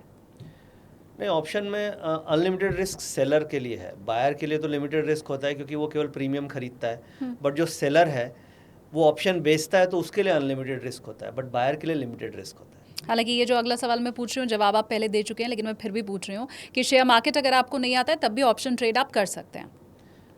टेक्निकली आप कर सकते हैं, आप अकाउंट खोल के आप ट्रेड करो, बट प्रॉफिट होगा ये गारंटी नहीं है। तो हाँ, आपको अगर आप शेयर मार्केट की नॉलेज नहीं है तो ट्रेड तो आप कर सकते हैं, बट ऑप्शन में ये जरूरी नहीं है कि आप प्रॉफिट बनाएंगे। तो नुकसान ही ज़्यादा होगा, नुकसान होने का चांसेस ज़्यादा है। ठीक है। इसके अलावा न्यूज़ सुन करके अगर आप ट्रेड कर रहे हैं तो आपको फ़ायदा होगा? नहीं, ज़रूरी नहीं है, हमेशा नहीं होता है। ज़्यादातर केसेस में न्यूज़ के बाद मार्केट रिवर्स ही चली जाती है, क्योंकि ज़्यादातर केसेस में वो डिस्काउंटेड होती है न्यूज़।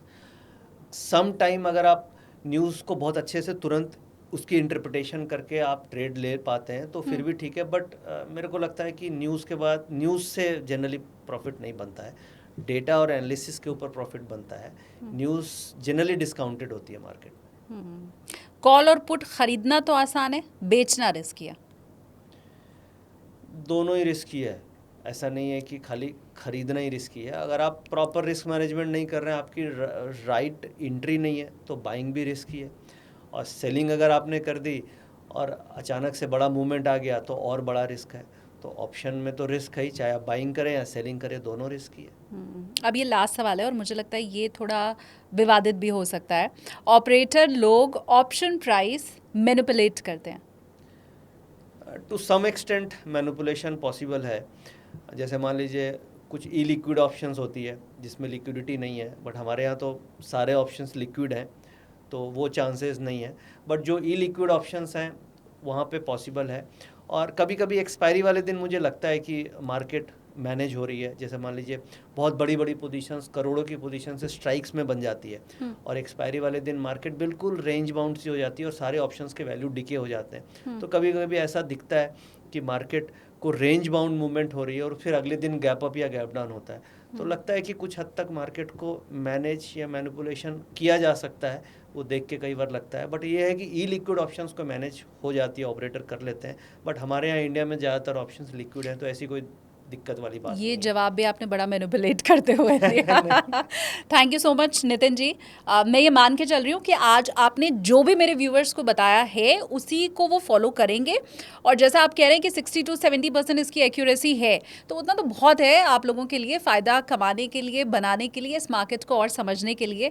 तो थियोरी से लेके प्रैक्टिकल से लेके रिवाइज तक आज आपने जो कराया है सर, उसके लिए thank you so much. Thank you very much Shalini ji. और आज मुझे बहुत अच्छा लगा आपके इस पॉडकास्ट पे, और ख़ास तौर से आपने बहुत अच्छे अच्छे क्वेश्चंस पूछे, थैंक यू सो मच है सर। ना। Thank you very much, thank you.